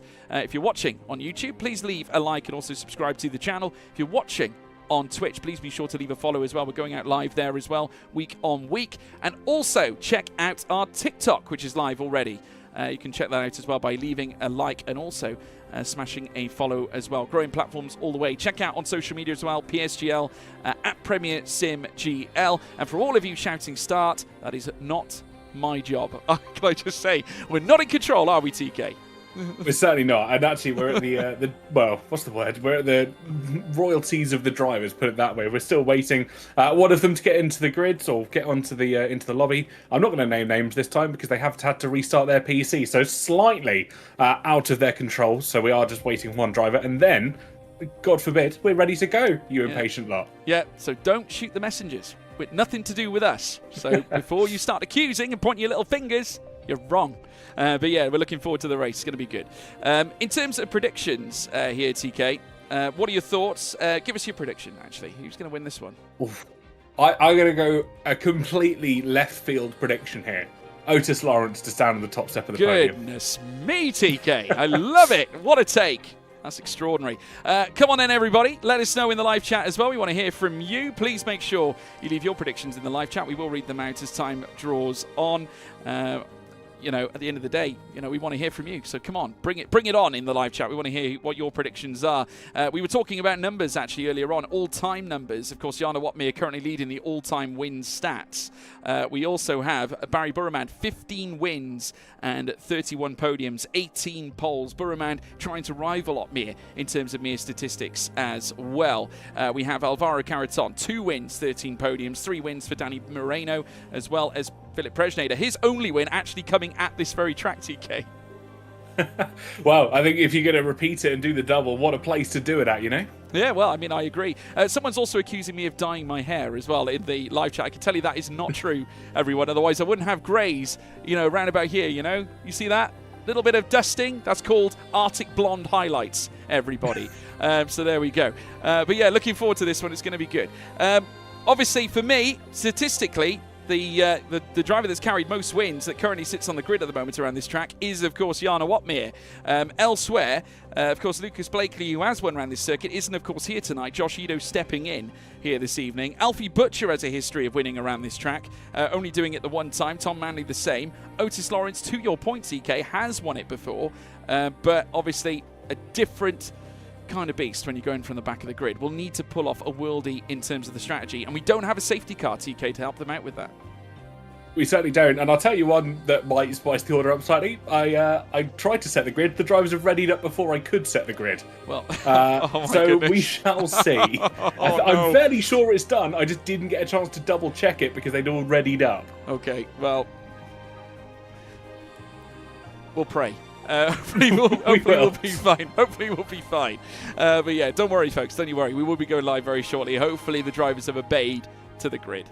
We will, of course, keep you informed. But yeah, big thank you to each and every one of you. We couldn't do this without you, folks. So thank you for your patience. Obviously, I appreciate things take a little long sometimes, and I totally understand. Obviously, we do love racing. I love it too. I've been doing this now for many years.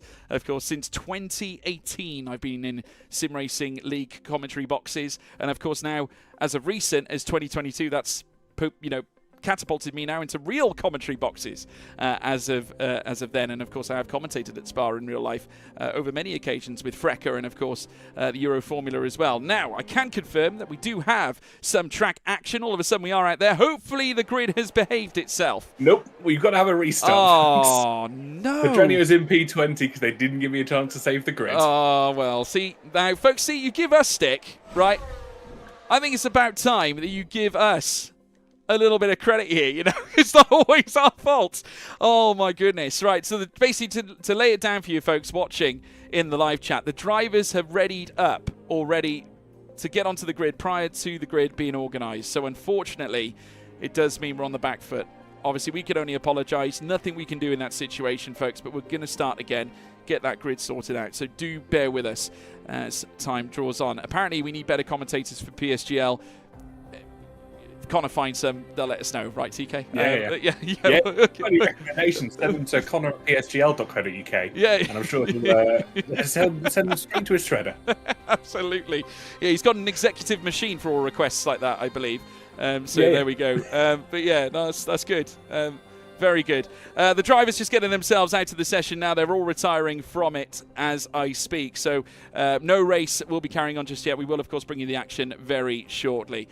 As we get stuck into this. Just a little reminder as to where we're racing here tonight. We are, of course, going to Spa-Francorchamps. Plenty of undulation around this circuit. DRS zones, we have 2 of them. Of course, the first one, you could say, is coming between turns 19 and turns 1. But remember, you don't have DRS on the opening lap. Of course, it does come later on. But nonetheless, you get DRS out of turn 19 in towards turns 1, eventually coming out of turn 1 through towards turns 2 and turns 3, where you meet the speed trap just after turns 4, where all of a sudden the next DRS zone ignites, coming through towards turn 5, entering the Laycom section before then heading in towards sector 2. Plenty of twists and turns making your way through that middle sector as well, because we do have turns 5, 6, 7, 8, 9, 10, 11, 12, 13, 14 making up that middle sector as well. It is so busy in that segment of circuit. The chicane as well at Le Fagnier. You can dare to dream for a move. I remember Brendan Lee doing something similar to this back in the F1 Sim Racing Pro Championship in his campaign back in 2023, 2024. And it was a racer's move, that's for sure. Fantastic move. Pouon as well, an opening opportunity can be emblazoned there. We have seen many drivers chucking it up the inside coming through Pouon. We've got heavy braking zones, of course, at the bus stop chicane in Sector 3 coming out of Blanchimont. So you come in with such force, such speed as well, TK. You put your foot on the anchors, right up through to the apex of the braking point, in towards turn 18, and then hope that you have the better line coming out of turn 19. Absolutely, and sometimes having that line is so optimal. You've got to almost sacrifice a little bit in the second sector, or as you head in towards that sort of, I don't want to call it an entry into that sort of arena, but you've got to sacrifice something to open up the better line. You certainly do. Of course, this track, synonymous with Formula One, as I have already said, and it's going to be, of course, supplying us hopefully with Formula One races. Many to come, I'm sure, I hope, because it's one of my favourite tracks on the calendar. I will be sad if it ever becomes a non-starter for any Grand Prix in the series. Iconic in itself, and I'm sure it will provide us, even in GT racing, it is phenomenal to watch. As we now await for the session to kickstart, I'm pleased to say that I've joined the lobby anyway, TK, so I will be there for you, but the only good thing is you don't have to put me on the grid, which is good to say, which is a good thing to... Probably a good thing at this point, yeah, absolutely. But anyway, folks, let's get predictions in again. Want to hear from you. Obviously, looking forward to seeing how the race unfolds. A phenomenal qualifying session witnessed today with definitely weather conditions taking centre stage, TK. Absolutely, and obviously, as we head in towards the main race, we still are kind of unsure as to what the weather's going to present to us. It was dry in the first outing. What it's going to be in the second outing, we're not quite sure yet. Yeah, no, we're not quite sure indeed. We'll obviously keep you posted, folks. Don't you worry. We will let you know when we go live, as I just kick my briefcase over. That is awesome. And making a right mess here. That is incredible. Just to say, you guys, yes, I do own a briefcase, just to say, believe it or not. Yeah, it's very useful. I also bought myself a new hard drive today. I'm literally reaching for content here. But yeah, I've got a data pocket. This is not a sponsor of PSGL. But an external hard drive that I'm now using for videos. So yeah, that's good as well. Also, I've got a signed picture of Taito Kato. We can talk about that as well. Yeah, just for you guys. He also gave me a key ring as well, which is really kind of him. But yeah, it was good. We did a driver's signing actually in at Budapest, and he came up to me and said, "George, have a signed photo." I was like, "Oh, thank you very much." And I kept it. But yeah, I got so many bizarre things in here. This is the desk tour now. My phone is on the floor as well. I don't think I'll show you that because you've all got one of those, so that's probably not really that interesting.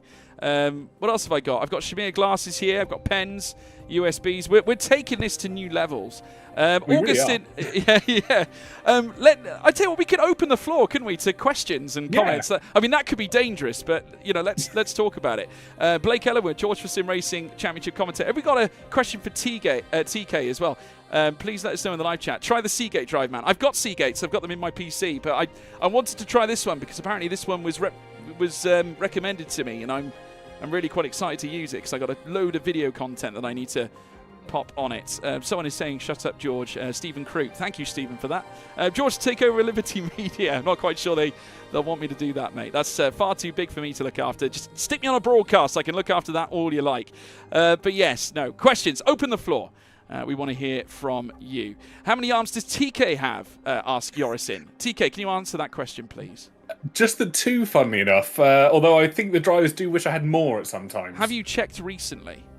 I haven't. I can go double check after the race. That would be good, just to make sure that our audience here are aware. Just to make sure. Yeah. Akshat Manua asks, TK, who's the GOAT? Well, it depends on the sport you're talking about, but Jenson Button, in my personal opinion. Yeah, okay, there you go. Arya Desai saying, TK and George, what do you think about Mercedes going forward? Now, are we talking about esports or are we talking about real life? Because that can mean two different things. I'm going to ask you about the sim racing side, TK. Where do you see Mercedes going forward? I think you've got to kind of look at whether they're going to try and sort of turn up, really.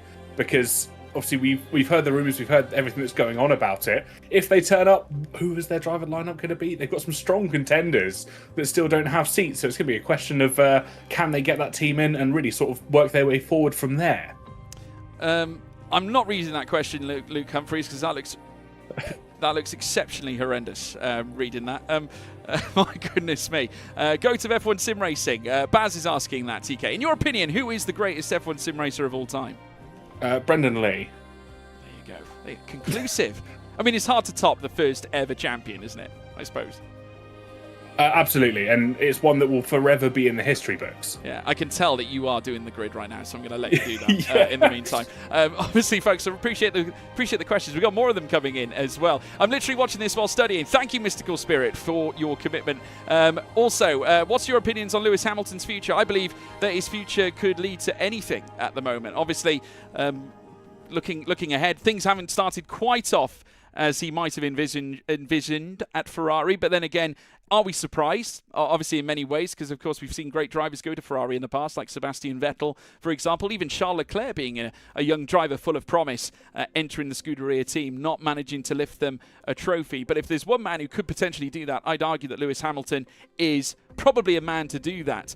I mean, versus saying, nah, mate, David Tonizza the go. I mean, Tonizza obviously a former Ferrari driver. Whether he could pull out the goods for them in a real-life essence, I'm not quite sure, but there we go.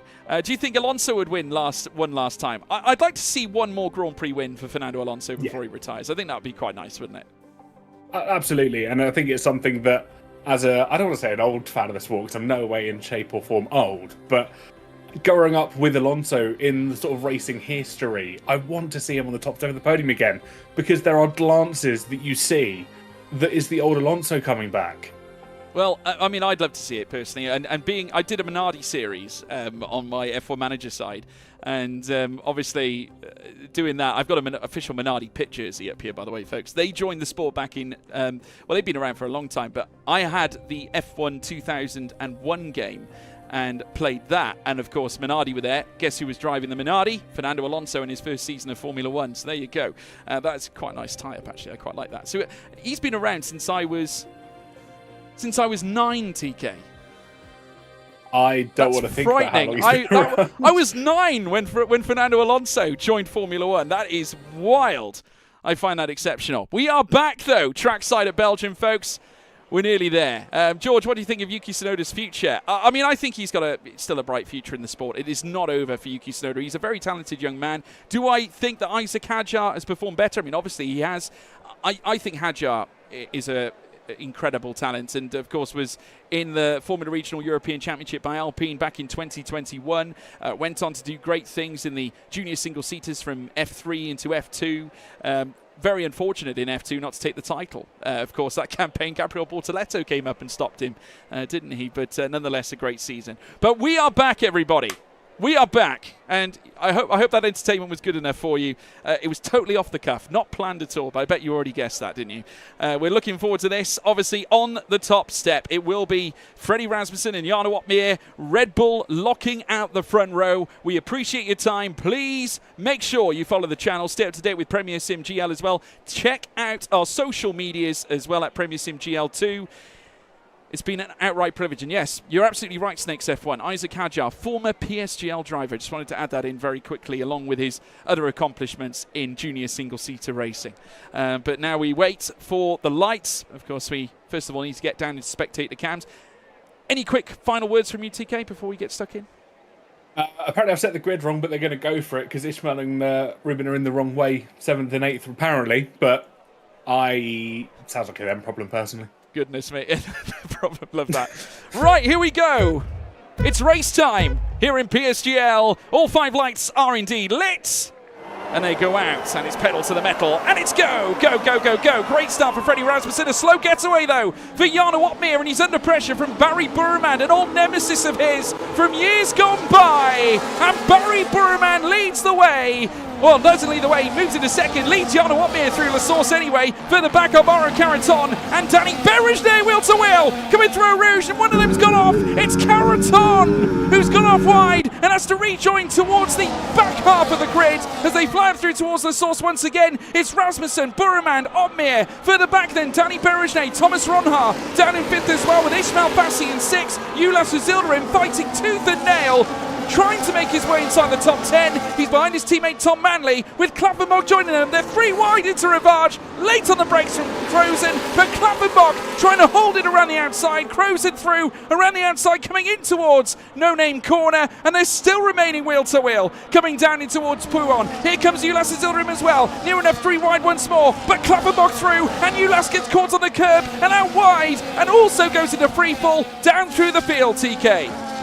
Very aggressive starts from a lot of our drivers, including Otis Lawrence, who looks to the inside as we head through Stavelo. What a move we're seeing from the young Welshman. He is not wasting any time here this afternoon. He's up 5 positions already. Yeah, truly exceptional from Otis Lawrence up into P15. Wilson Hughes now at the very rear, and there's been a problem. Wilson Hughes and Alvaro Carreton unceremoniously finding himself towards the rear of the field. A tanglement, one might say, between these two in the early goings of this race. We saw Carreton go wide right at the very start as we now look to bring an end to lap 1 and commence lap 2 here this time at Spa-Francorchamps. Freddie Rasmussen at 1:46.739 on the medium tyres. Let's take a look at those compounds now. It's I would say it's an even split, but it absolutely isn't. A lot of drivers embracing the hard tyre, but a smattering of medium tyre runners. So quite a few looking to go long. Many of them inside the top 10 as well as they fly up through Eau Rouge once again. And through Radion, through towards the Kemmel Straight. Jana Watmere embracing that hard tyre as well, the highest of them to do so, as now Barry Burman looks to move through past Rasmussen and takes the lead of the race. Yeah, good move from Burman. Used the DRS to his advantage as they head in towards the Lake Colton chicane, and now can try and control this and maybe cause a bit of detriment between the 2 Red Bulls. Yeah, also moving through is Ulas Azilrim, managing to get past Alfie Butcher, former winner around this track as we alluded to before. Side by side further up as well as Joris Crozen and Josh Edo come together as well, coming in towards Rivage section. Jackie X corner coming up next, and through goes Josh Edo into P10 and just over half a second away from Julian Klappenbach. And now that gap extends to over 0.6 of a second as well. But a great move on Crozen. Absolutely fantastic move. Edo, of course, a very last-minute call up into the reserve spot, has managed to get the practice in he needs and really found his footing so far. He's in the top 10, looking to try and push forward. Klappenbach in front. Yeah, interesting strategy here from Burman to try and break Freddie Rasmussen here, TK. Is he concerned about the Red Bulls being together, do you think? I think if he's not, he's probably got another thing coming, because you should always be scared when the 2 Red Bulls are behind you. They're such a force you've got to really try and reckon with. Well, they work together, don't they? And you never know, they might use their own talents and abilities to try and keep the Iranian down. Of course, it's not stopping him at the moment. Sits at the top of the tree now as they look to conclude lap 2 and into lap 3, and it is the fastest lap of the race here from Barry Burman at 1:43.869. It's going to be so tough to break the toe on Freddie Rasmussen, who has just been so good this season. 4 wins so far this campaign. He picked up the victory at Texas, Silverstone, Zandvoort, Suzuka. Has not achieved a points finish aside from the victories that he has obtained. And he's looking to continue in that same vein as well, ideally looking for that race win in every single race through the path of the remainder of the season. Of course, we got Jeddah to come, Qatar as well. Another look from Rasmussen again, not quite close enough to find the angle for the overtake. Tom Manley also getting a little bit closer to the back of Ruben Pedreño. Of course, Manley a winner here as well, back in season 36. As they come through out of Malmedy and downhill in towards Rivage once more. Burman, Rasmussen, Otmir, your top 3. Further back, Otis Lawrence now up into 14th place, TK. He's done very well, 6 places gained. Absolutely has. It really shows what he likes the opening stints of the race. Wants to try and stick a wheel down the inside, maybe force those early mistakes. As he's on the harder tyre, he can afford to go that much longer than everybody else. Sorry, correct myself, he's on the mediums. He's going to benefit from the softer rubber in the opening stages, and he's got to make it work, and he has made it work. Yeah, obviously, actually, if we want to talk about it, 6 places gained in reality. Yeah. Of course, we include the P20s in, and then, of course, Carreton, Pookie, Linton, Hoffland, Butcher, that are, of course, behind him. Of course, in a numerical sense, we consider take 6 away from 20, leaves you 14, but obviously in totality making moves, 6 overtakes, essentially by all intents and purposes. But we now watch Manley make his way down through towards the bus stop chicane, and now on the back of Pedreño this time. Fassi further up the road in 6, and now heading down through towards turn 1 as they now make their way through. Still plenty of laps left to go, 22 in total. We're barely through any of it just yet. Duncan Hoffland purple in the first sector on that last lap as well, trying to get closer to the rear of Alfie Butcher. Wilson Hughes retiring, and that's not a surprise to me, TK. After the incident with Carreton, Obviously, it's plummeted them both now to the rear of the field, and now Burraman under threat. Properly now, once again, here with Rasmussen, using the power of DRS. Now, I question whether Rasmussen might be keen just to remain behind Burraman, and indeed, I think that is the fact.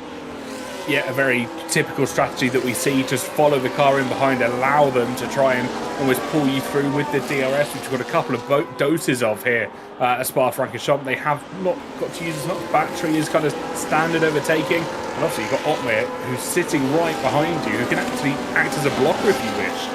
Especially if he's on a slower compound of tyre in comparison to the medium, but eventually that hard tyre is going to pick up, and it'll be interesting to see how the Red Bull team certainly cope with that, making those decisions in terms of when to stop, etc. But we'll wait and see. Thomas Ronha in 5th place at the moment, of course started P6, moving up a spot as well, so in route form.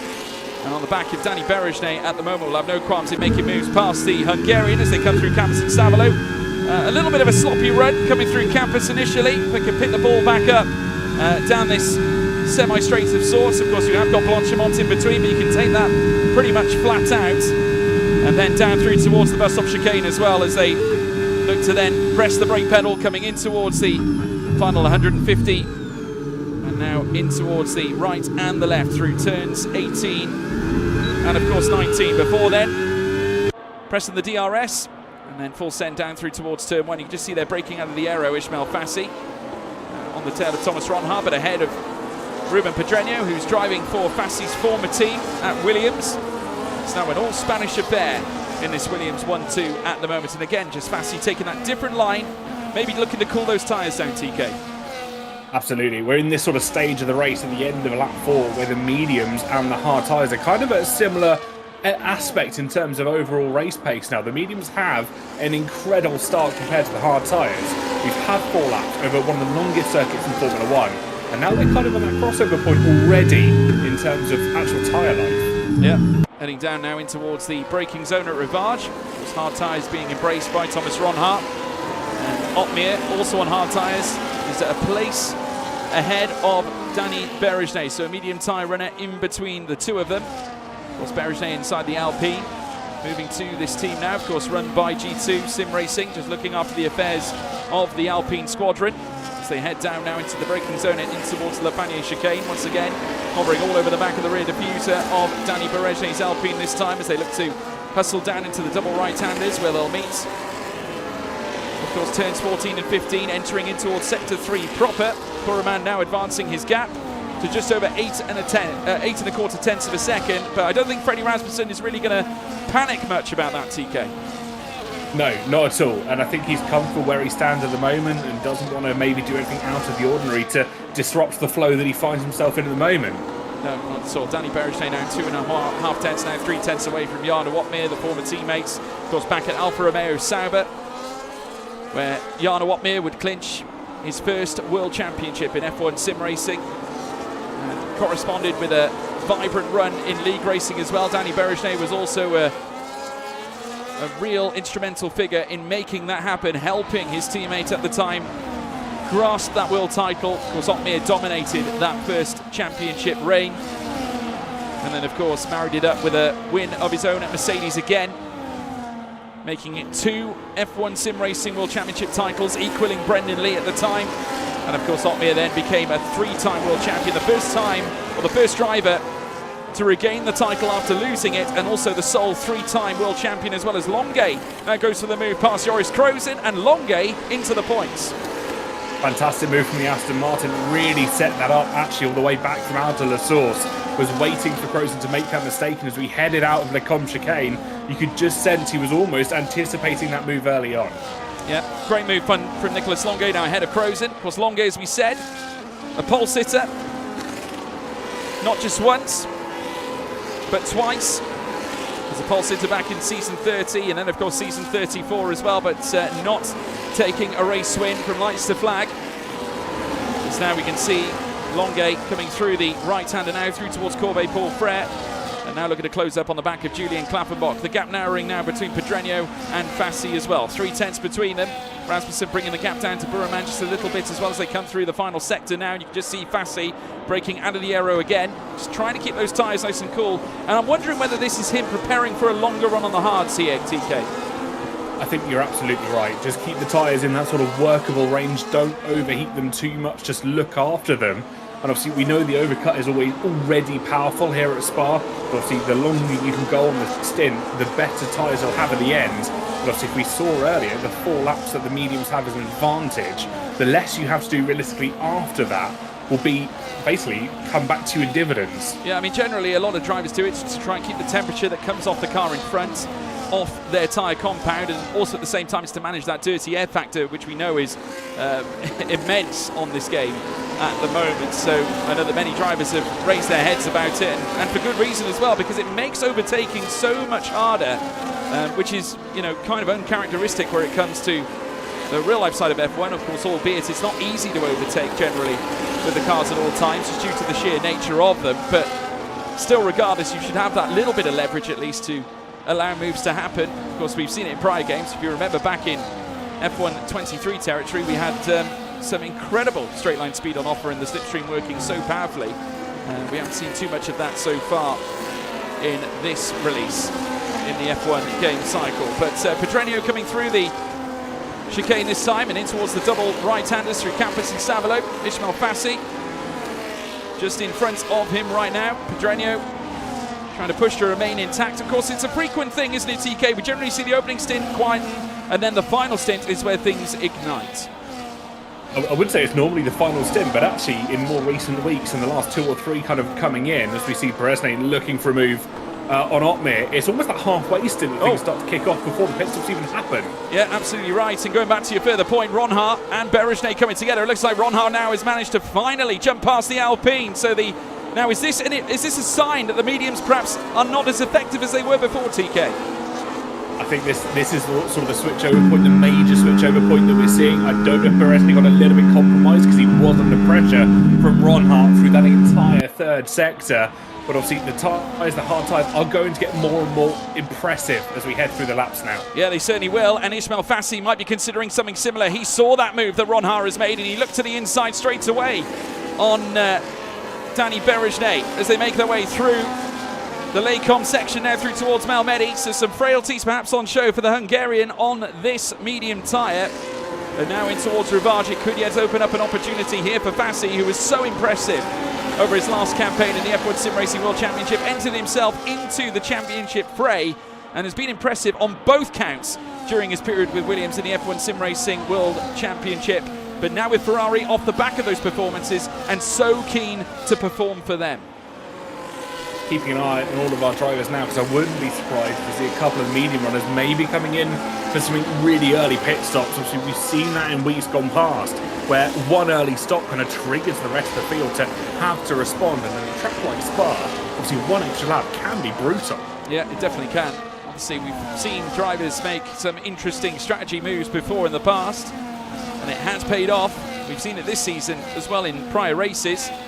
Who can forget the iconic Jarno Otmir pit lane victory back at Silverstone, and the fracas that caused as well after the race. But this season will certainly be iconic for various reasons, as now Barry Burreman makes his way down through towards turn 1, still with Frederick Rasmussen 6/10 behind. He's managed that pace relatively, but I don't think Rasmussen's too concerned about Burreman being in front, as they now look to storm uphill through towards out of Eau Rouge and Radion, and then they make the run up through towards Lecom at the end of the straight. Tom Manley getting nice and close to the back of Ruben Pedreño as well, and getting very, very close to the back of the Williams. But of course the DRS favouring Ruben Pedreño, and also the use of ERS. It looked like he just used a little bit because he careered onwards ahead of Manley by a slight margin. Klappenbach now looking to close the gap in P9 as well as they come through Malmedy. Duncan Hofland also getting nice and close to the back of Otis Lawrence, who is now in P15 after starting from the back of the field and looking for a big run on these medium tyres. But they look like they're on the wrong end of decent. If anything, now they're falling off, and a tap with the front wing there this time from Duncan Hofland. A little bit of what looked to be fragments coming off the front end. No missing end plates, but Hofland cannot afford a damaged front wing. Not at all, and especially after the weeks that we've had gone by where Hofland hasn't had the results that maybe he would have liked, and he's now got an opportunity to gain a position. The tyres in front of him are dropping off. Of course, that car is still piloted by Otis Lawrence, one heck of a force within the F1 Sim Racing team. Yeah, no, absolutely right.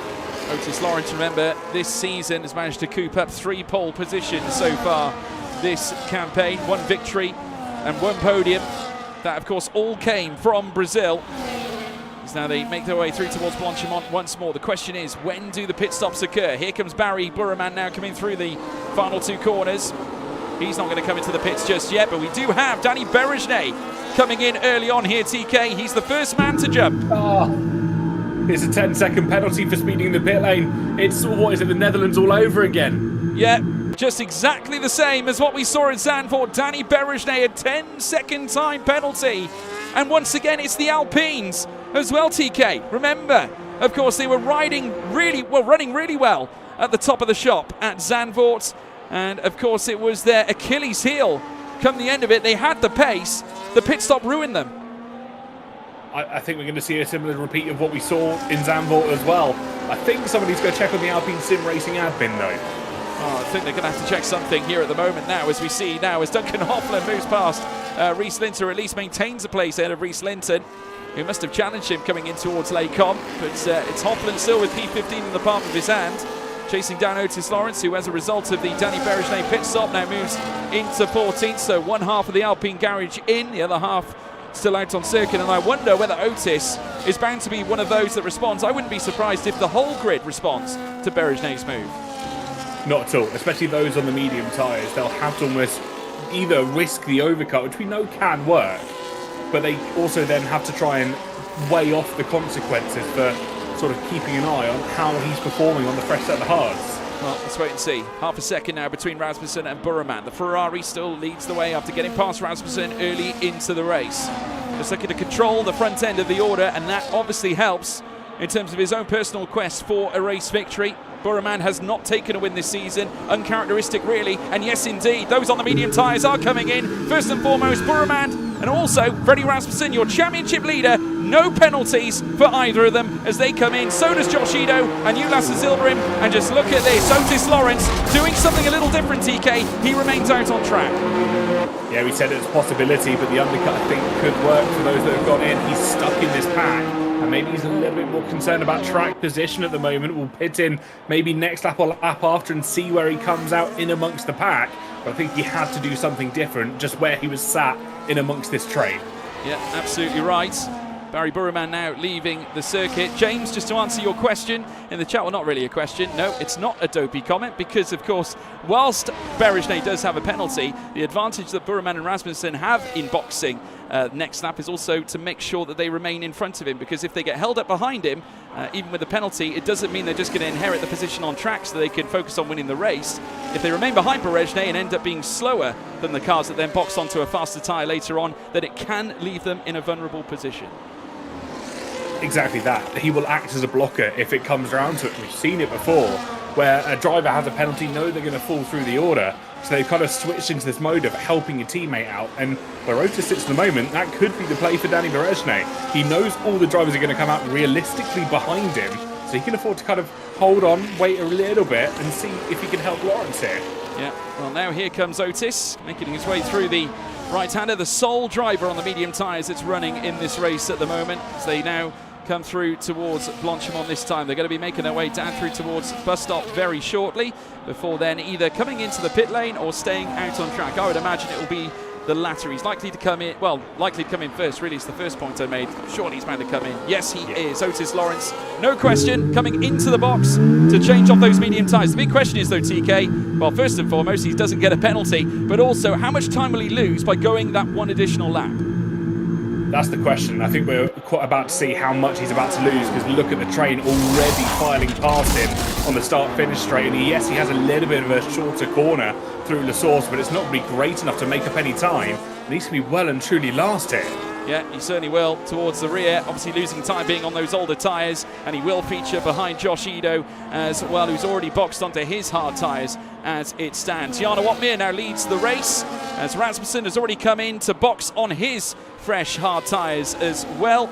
And Barry Burraman doing the same. Burraman still inheriting that net lead of the race. That has not changed since the very start. Josh Ido now ahead as well of Ulas Zilberim, getting the move done, coming in towards Lecom section. But it's Jarno Watmere now in front And now the hard runners need to start utilising whatever they have left to try and build somewhat of a gap, or at least try and withstand the pace that is going to be brought in from Buremand, Rasmussen, Berejnay, Caraton, Ido, Azildarim and Lawrence on their fresh hard tyres. Yeah, keep an eye on hard runners. They've got to put the time in, as you were alluding to, because they have to try and build that gap, and it is ever decreasing. You can see the gap between Pookie and Buremand only about 8 seconds in grand totality, so there's not much time still throughout this field spread to allow themselves to have peace of mind when the boxes start to happen. Yeah, well, no activity from the hard runners just yet. It's just simply too early at the moment. Or is it? No, it's not too early. Clearly, Ismail Fassi gambling here and going for an early stop here, TK. Again, I think this could be a very tactical call. Is he going to maybe force everybody else around him to go for that earlier stop? Because I see Crozen responded as well. Well, we're only 2 laps over the halfway point. Joris Crozen also doing the same thing. So this is obviously a call to just try and find some extra track position. That's what they're trying to yearn for. But just look at this in that mere moments of those pit stops occurring earlier on, and with those drivers now on the faster rubber, as now Tom Manley looks to move up into 3rd place. We now see Ismail Fassi rejoining down in P14 behind Danny Berejnay.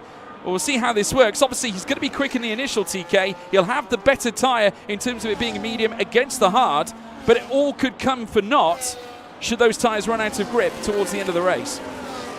Yeah, of course, if you look at Lawrence, he took the mediums 11 laps at the end of his first stint. They're going to have to do roughly around the same amount of time here, but obviously they'll have to really show the tyres everything towards the end, and they'll be trying to push on essentially dead mediums by the time they get to lap 22. Yeah, heading out now of the Jackie X section, now down through towards Pouhon.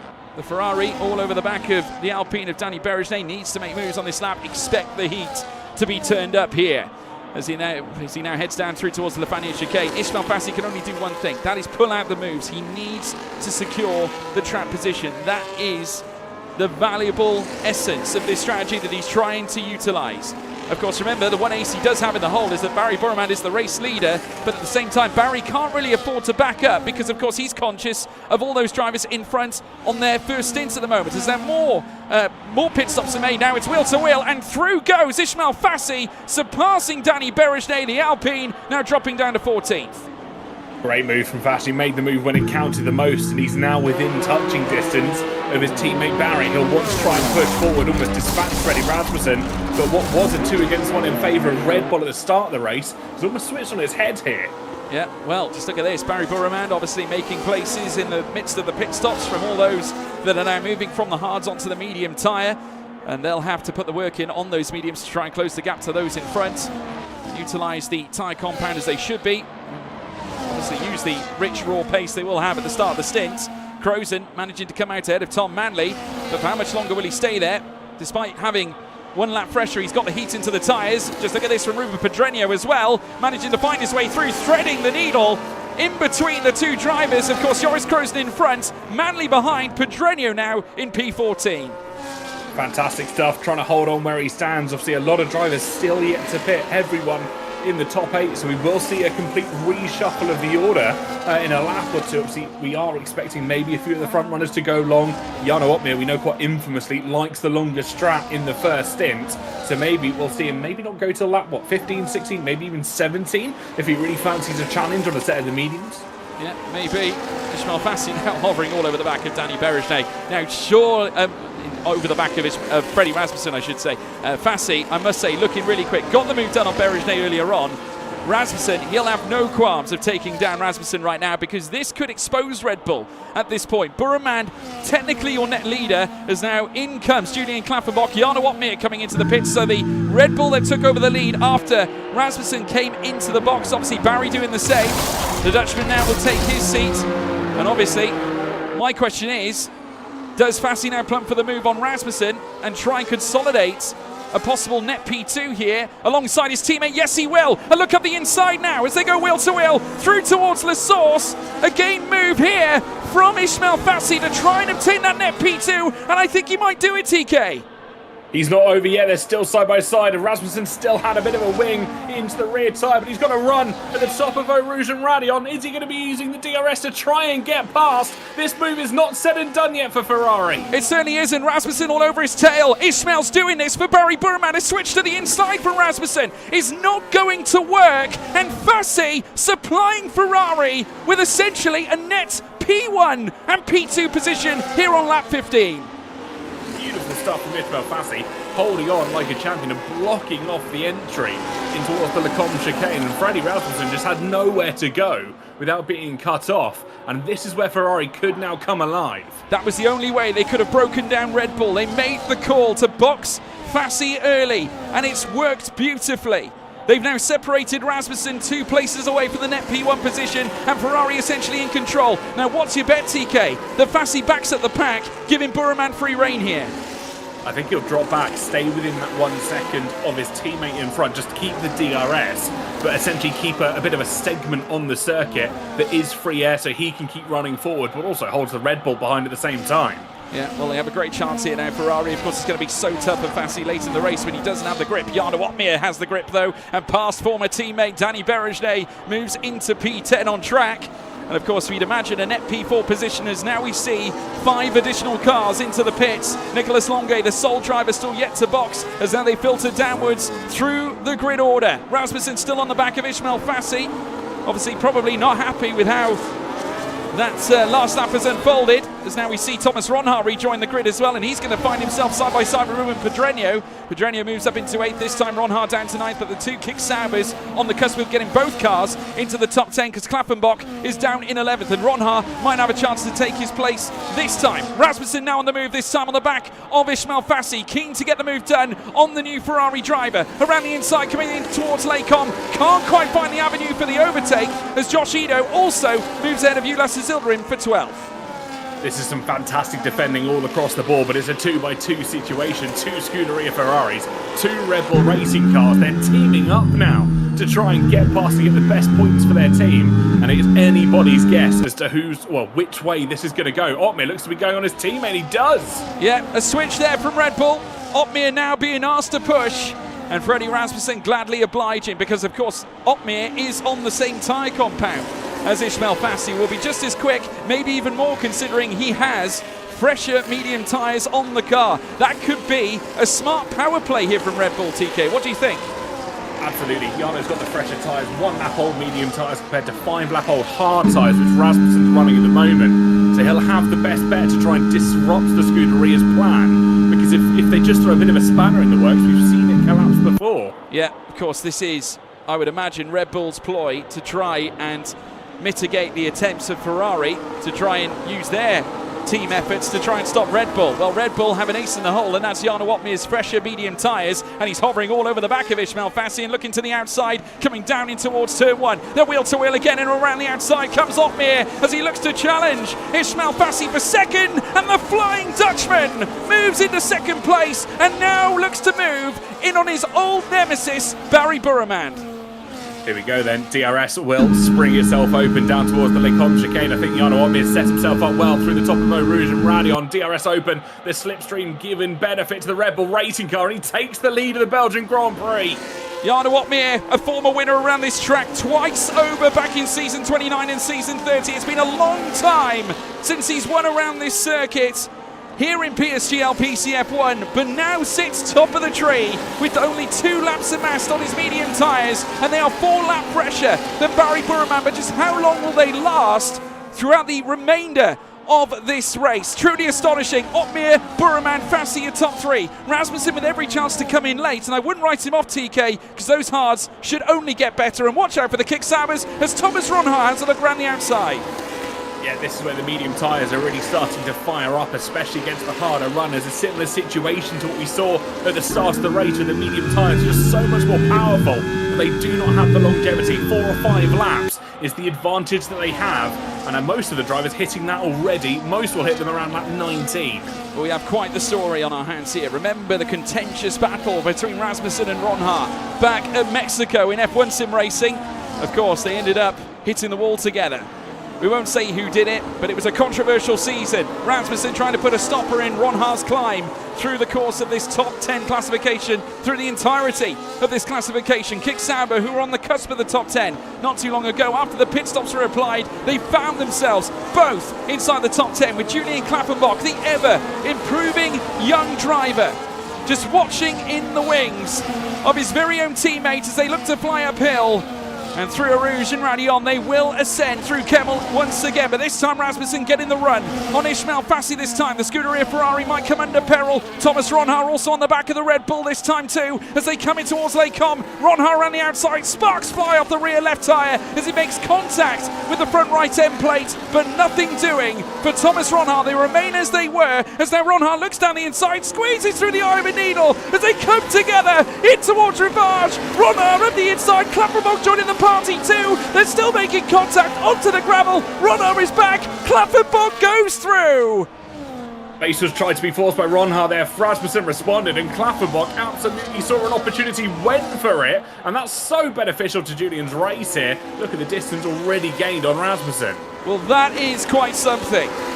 Now Thomas Ronhaar is back behind Danny Berejnay after that entanglement between both he and Freddie Rasmussen, and dare I say it, TK, that, in my view, was wrong off the back of Thomas Ronhaar. Should not probably have gone for that move at Rivage. There was little to no room there. I would argue that I would suggest that Ronhaar set himself up for failure in that sense, but now he's looking to come back against Danny Berejnay and has moved down the inside of Danny Berejnay and into P6. We're about to see this battle unfold once again, because they are side by side. They will be side by side in the shortest of margins, because Rasmussen has lost DRS to Klappenbach. Yeah, well, as they come down in towards turn 1, and now making their way through on lap 19 of 22. We're coming down to the final 3 laps here in this Belgian race that has certainly not been boring in this second sit. This has been phenomenal. At the moment, Jarno Opmeer continuing up the road. Can you believe it, TK? 1.8 seconds up the road. We've sort of taken a bit of a divergence after the big moment between Rasmussen and Ronhaar. They're about to duel again on the run up through towards Kemmel and enter Danny Berejnay. Ronhaar pops through, and so does Berejnay. 2 places lost now for Freddie Rasmussen. He's down in 7th. Berejnay moving up to 6th, but remember, he does have the penalty. Yeah, after that penalty, he's going to drop through the order like a lead stone in water, because he hasn't had that opportunity to try and pull himself away or hold up the rest of the field, because everyone is still so close. The battle between 13th and 16th is also electric. They're side by side, almost every single corner. Yeah, truly phenomenal. Amazing race so far. We're coming into the final moments. 2 Ferraris still stand tall, though, inside the podium places, but it's far from over yet. Julian Klappenbach has now got a sump up for the Kick Sauber team. Obviously, Ronhaar trying to claw his way back in. It is within DRS on his own teammate. I wouldn't count out Kick Sauber out here either, TK, to be honest with you. No, both drivers exceptionally talented on their day, and, you know, we saw fantastic stuff in races gone past from both of them. Julian, the young talent, coming in, and Ronhaar being almost that steadying force of the team at the moment, the elder. But after Brendan Lee's departure from Kick Sauber, so both of them have got something to learn from one another. Obviously, they're on fresher tyres at the moment. They've got maybe 2 or 3 laps until they're no longer advantageous. We've only got about 2 or 3 laps of the Grand Prix left. We certainly do. Julian Klappenbach now all over the tail of Ismail Fassi, whose tyres have got to be screaming now. And now at the inside comes Klappenbach with a late move at the inside through La Source. That was brave and bold, but question is it brilliant? Has the inside line on the escape. It'll become the outside line for the first half of Eau Rouge in towards Radion, as now they look to fly uphill together, wheel to wheel. Are they going to give each other room? Surely they will. Yes, brilliant racing between these two as they fly up through towards Kemmel. Fassi now on the left, through goes Klappenbach on the right. They now look to band together, but Fassi somehow, some way keeps him back, as though Klappenbach switches to the outside. Brilliant effort. Can't pull it off, remains in 4th, but grand tenacity from young Julian Klappenbach. Fassi, ever the more experienced, shows him off to the outside. Remains down in P4, young Klappenbach. Fassi in the podium places.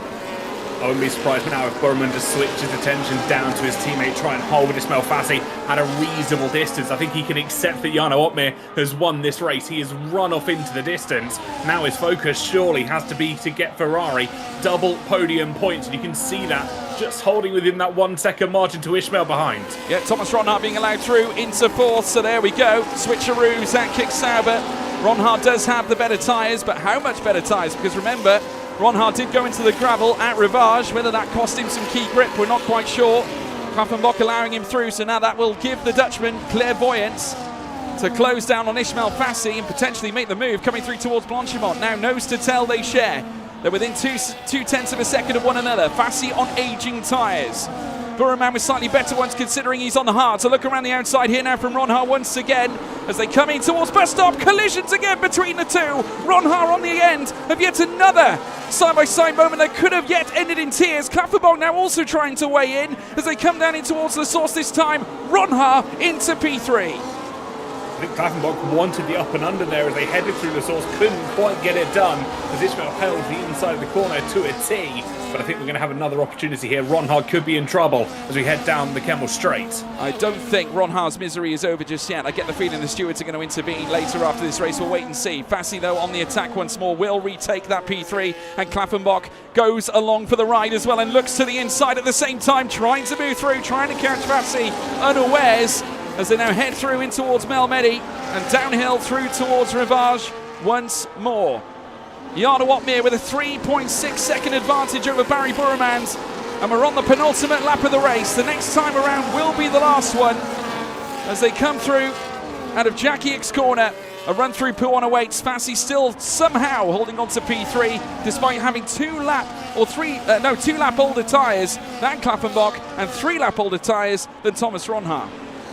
I wouldn't be surprised to see Ferrari. I'm surprised they didn't think about maybe switching cars, having Burman essentially as the blocker car, because Fassi's struggling now on these tyres. We said 4 or 5 laps they'd be able to do it at a good pace compared to the hard tyres.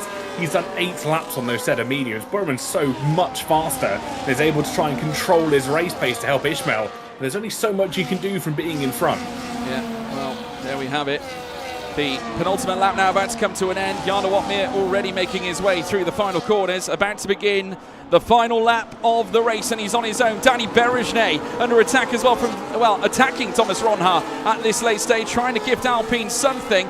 Dare I say, Otis Lawrence still stagnant down in 14th as well. We've got Frederick Rasmussen with Nicholas Longuet as well further back, so there's quite the tie-up here with Longuet looking at the inside. He's got young tyres on as well, 5 lap old mediums.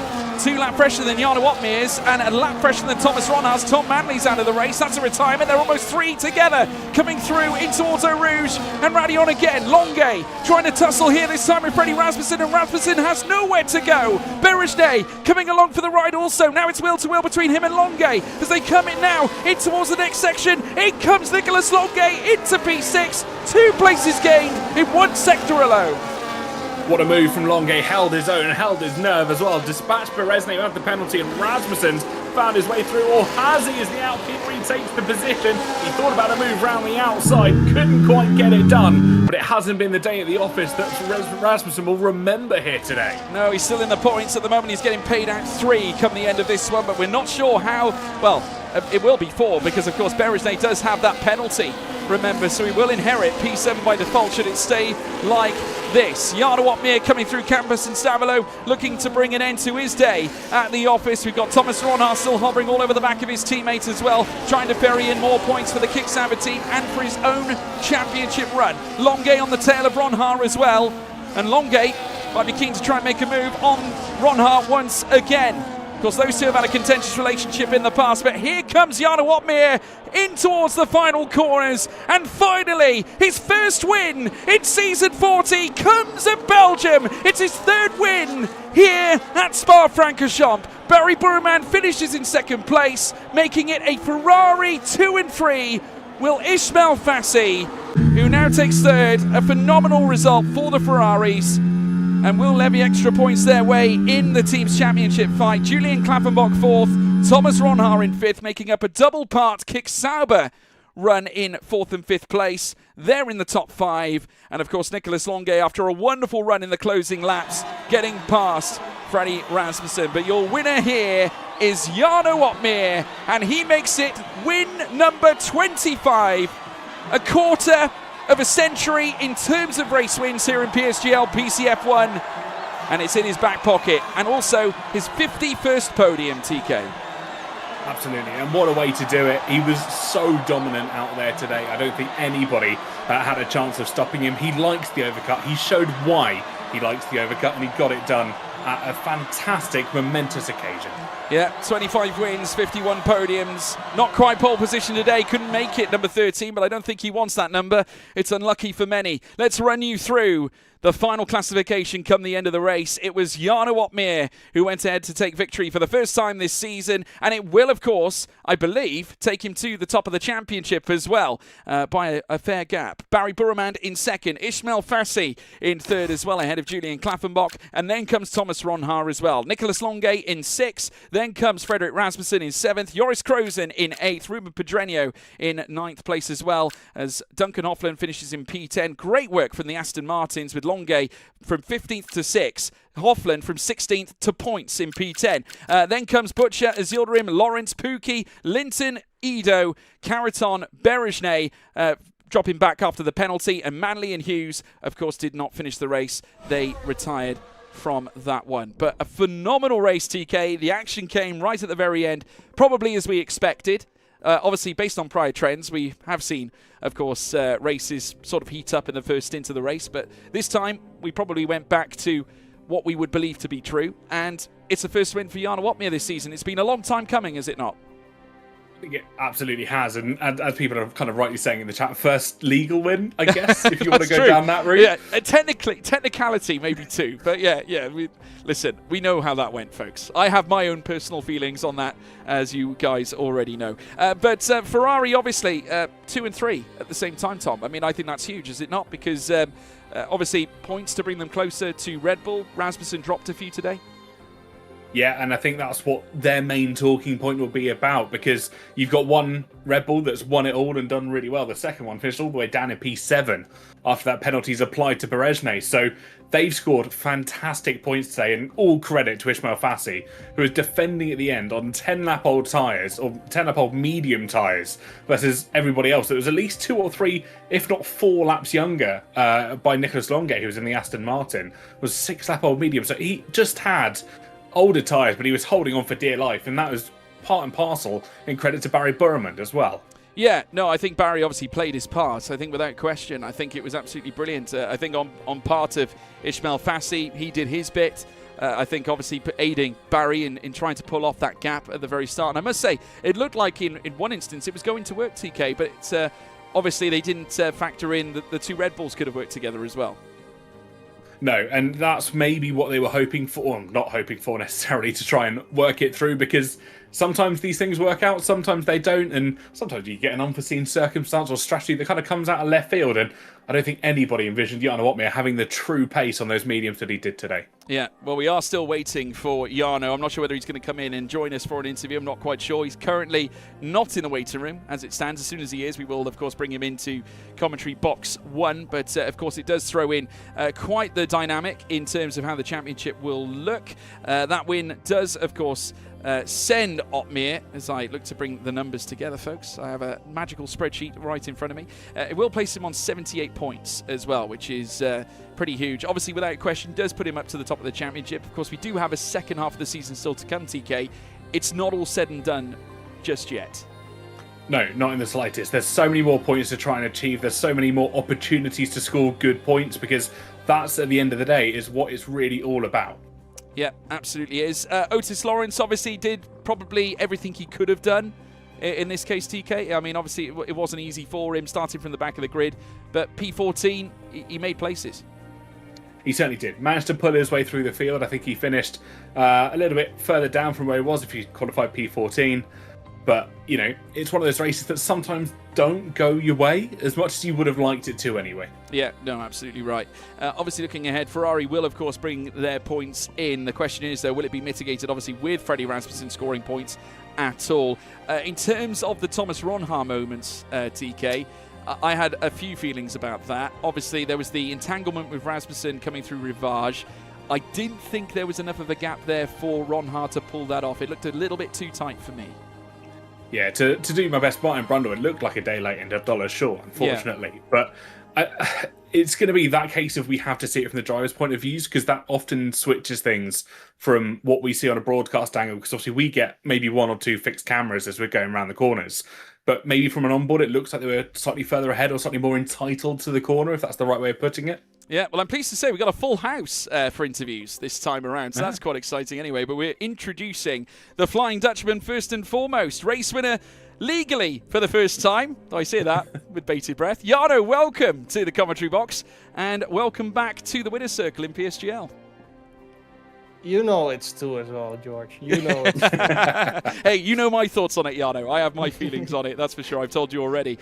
We won't go into that again, otherwise I'm going to face the sack, I think, at this point. But I have to tell you, a phenomenal job today. The strategy planned out perfectly. 14 laps on those initial hards certainly did the trick. Going an extra couple of laps longer than a few. 8 laps in on the mediums seemed to work a treat.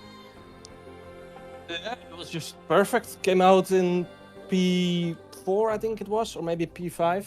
But Danny Beresne was on really old hards, and I was right behind him coming out of the pit. So, yeah, he was in free position, and then I had Fred there as well, of course. So once I caught up to him, he didn't fight really, and then it was just the 2 Ferraris. But yeah, I think Ethan had to perhaps save some tires, and well, then Barry was the last one left who was a DRS pass, so it was relatively easy. And then, yeah, it was just breaking the DRS and straightforward from there. Yeah, I mean, just talk us through your initial thoughts when Ferrari made the move that they did. Obviously, Barry took the lead at the very start.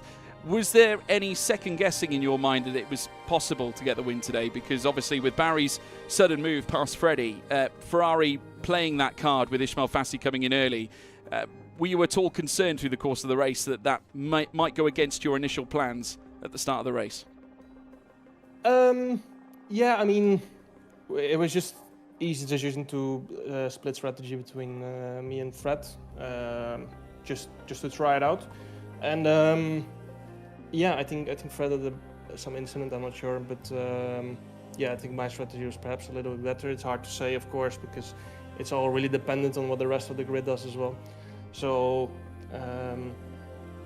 yeah, I mean, the plan always changes mid-race, so you kind of have to keep an open mind and see what the rest of the grid does. So yeah.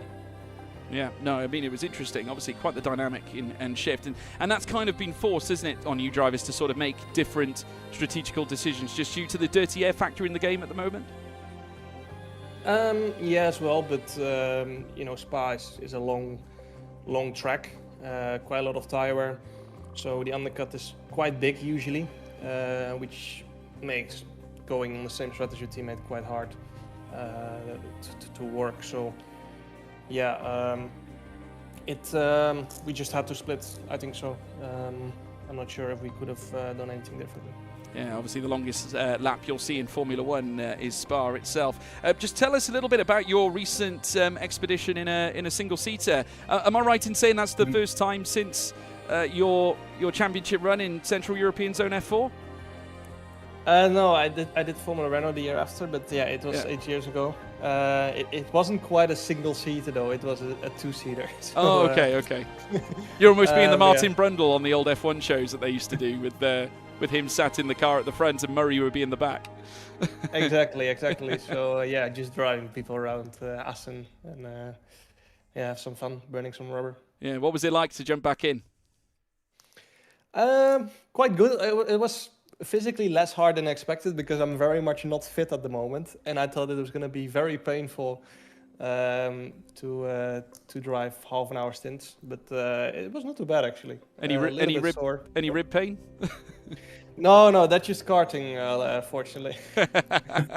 That's a relief. Well, this now catapults you, I believe, to the top of the championship. So you never know. PCF1 number 7 could be just around the corner. I know we're talking about 8 in total. What are your thoughts on a potential title run this season? Yeah, I mean, it's going to be hard to beat Freddie because he won 4 in a row, I think so. Correct. Yeah. He's been a little bit unlucky a few times, but it's going to be very hard to beat him because he's basically the fastest on every track. So yeah, wouldn't be easy, but I'll try.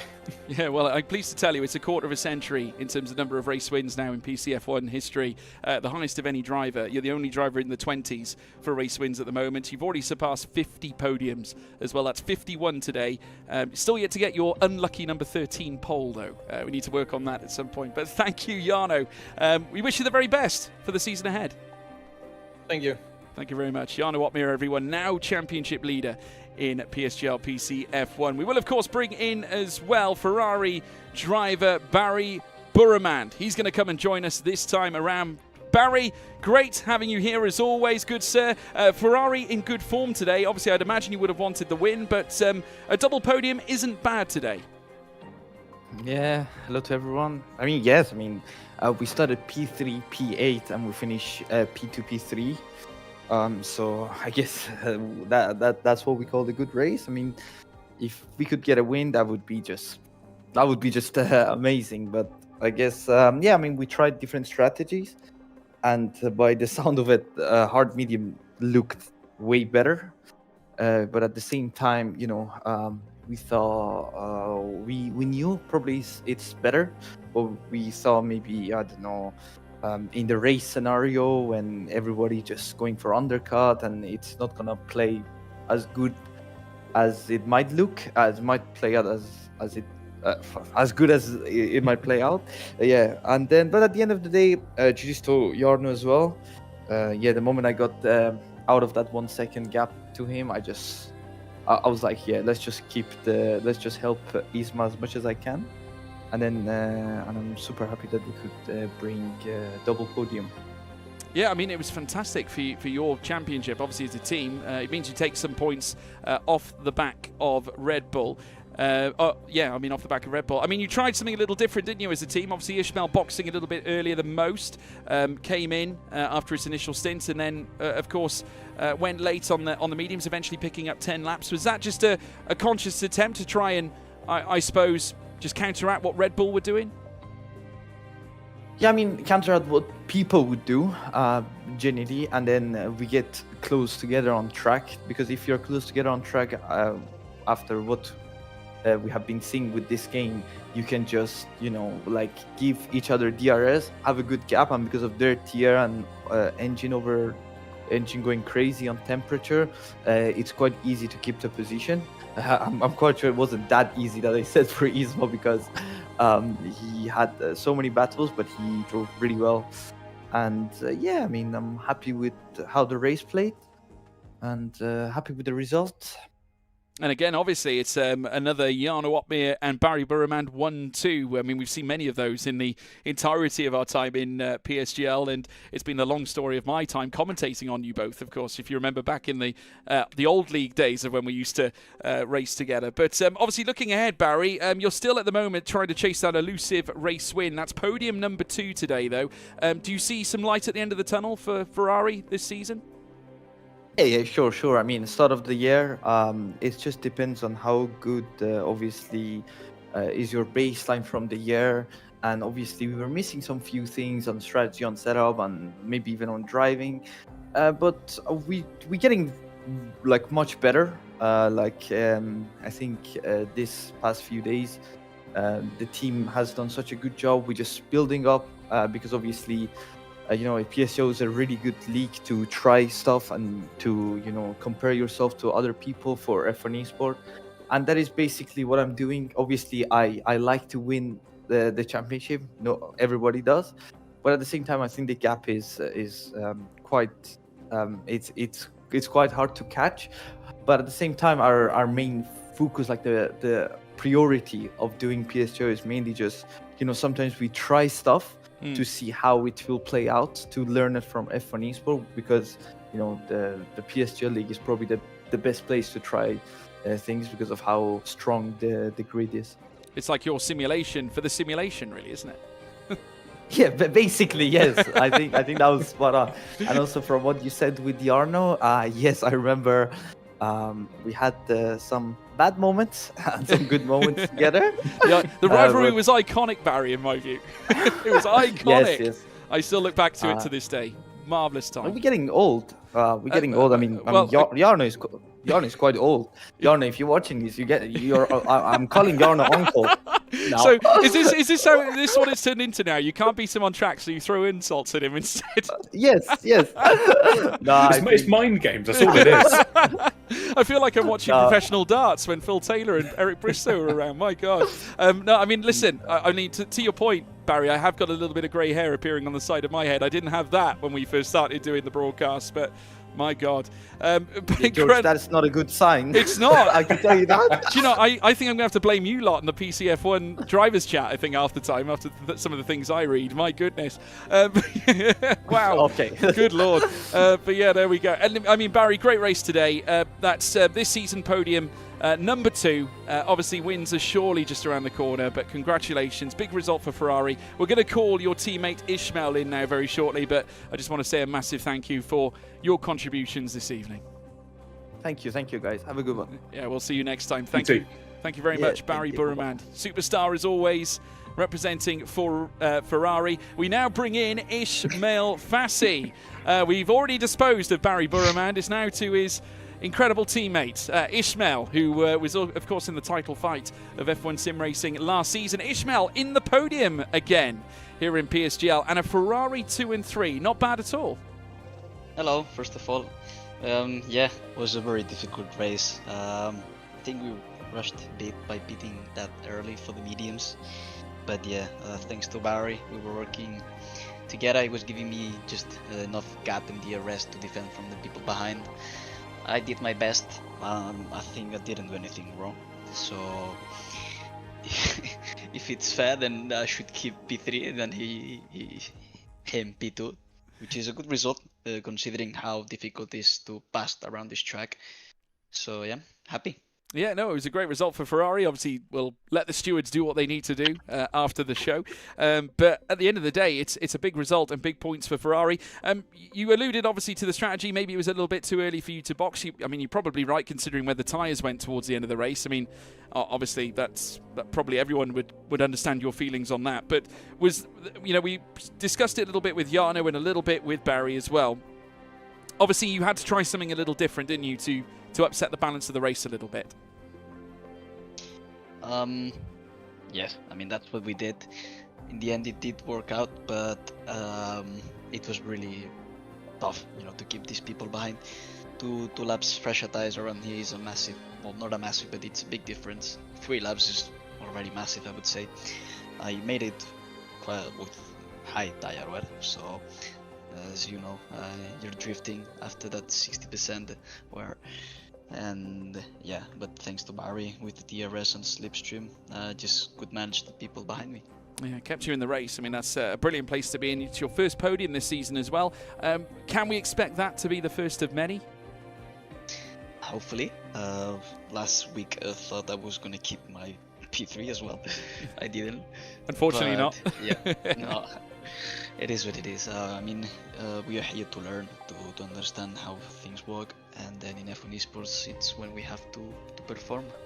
Absolutely right. Well, I mean, obviously looking ahead, it looks like this could be the start of something special. Obviously, understandably, I'd imagine you're frustrated because it would be Jarno Opmeer who managed to take P3 off the back of your penalty that was handed your way, which doesn't help in terms of the points. But I suppose, are you happier knowing that you've by and large taken a chunk of points out of Rasmussen's championship run today?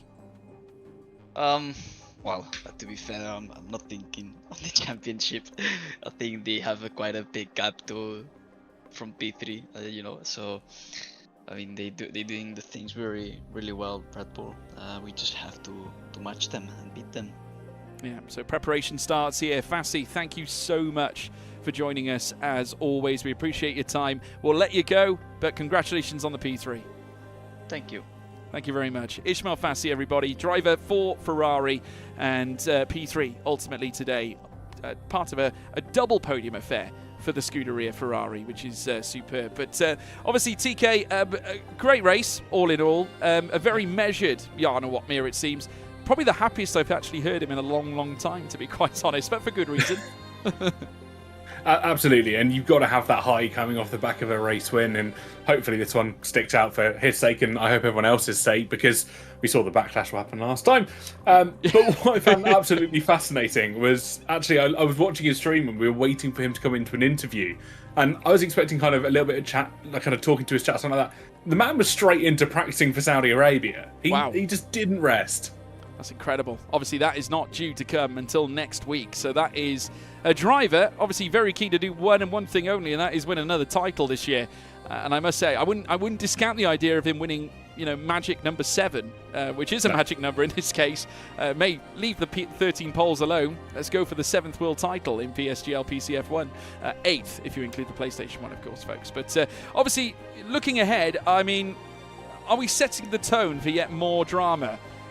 With Thomas Ronhaar now looking to bring himself into the mould, because I got the sense that this was a frustrated Thomas Ronhaar who was, faced a lot of trials and tribulations, not only this season, but throughout the entirety of his run through F1 sim racing in the modern age, ever since he actually joined the grid. Do you think this is culminating now in this scenario where he feels he needs to do something to make a difference?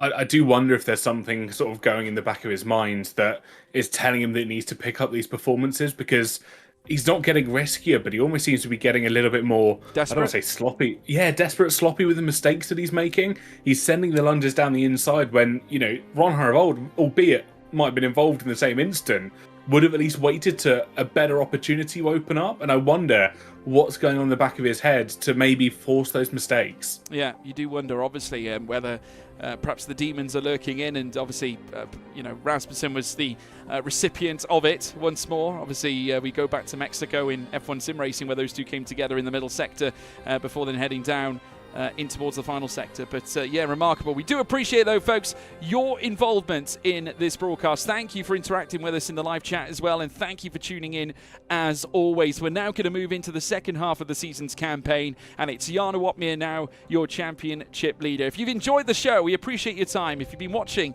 on either of our 3 channels, we really appreciate you tuning in. If you're watching on YouTube, please leave a like and also leave a subscribe. If you're watching on Twitch, please leave a follow. If you're watching on TikTok, please spam that like button and also leave a follow as well. If you enjoyed the commentary, actually, first and foremost, talk about the social medias at Twitter, Instagram, and of course TikTok at PremierSimGL. Be sure to check those out. Drop follows on all those networks, guys. Please also follow the commentators if you enjoyed it as well. If you enjoyed the commentary, TK, where can they find you, sir? You can check me out on social media at They Call Me TK on pretty much every single social media. And George, how about yourself? Where can they check you out, good sir? You can find me, TK, at George Morgan TV on Twitter, Instagram, and TikTok. And we're looking forward to bringing you yet more action as time draws on, folks. So a reminder of how the calendar looks. We will be going to Jeddah next. Saudi Arabia awaits on September 17th for round 8 of the championship, and then Qatar comes after that. We've got break week then for October 1st. It's our second break week. Before then, we descend on Bahrain for round 10. Down under for Australia on October 15th for round 11, and then Mexico City for round 12, October 22nd. Vegas then for round 13, and then Abu Dhabi, the grand finale. Bonfire Nights, November 5th, where fireworks will rain and the championship crowned. But the big question is, who's it going to be? Will it be Otmir for yet another occasion? Will it be a 7th PCF1 title? We will, of course, wait until still a long way to go until that point anyway, folks. But like I said, thank you for tuning in. It has been an outright pleasure for you joining us. Big shout out as well to the Sim Racing Setups team, our proud partners as always. Be sure to check them out as well, guys. But from all of us here at PSGL, we'll see you next time. It's goodbye.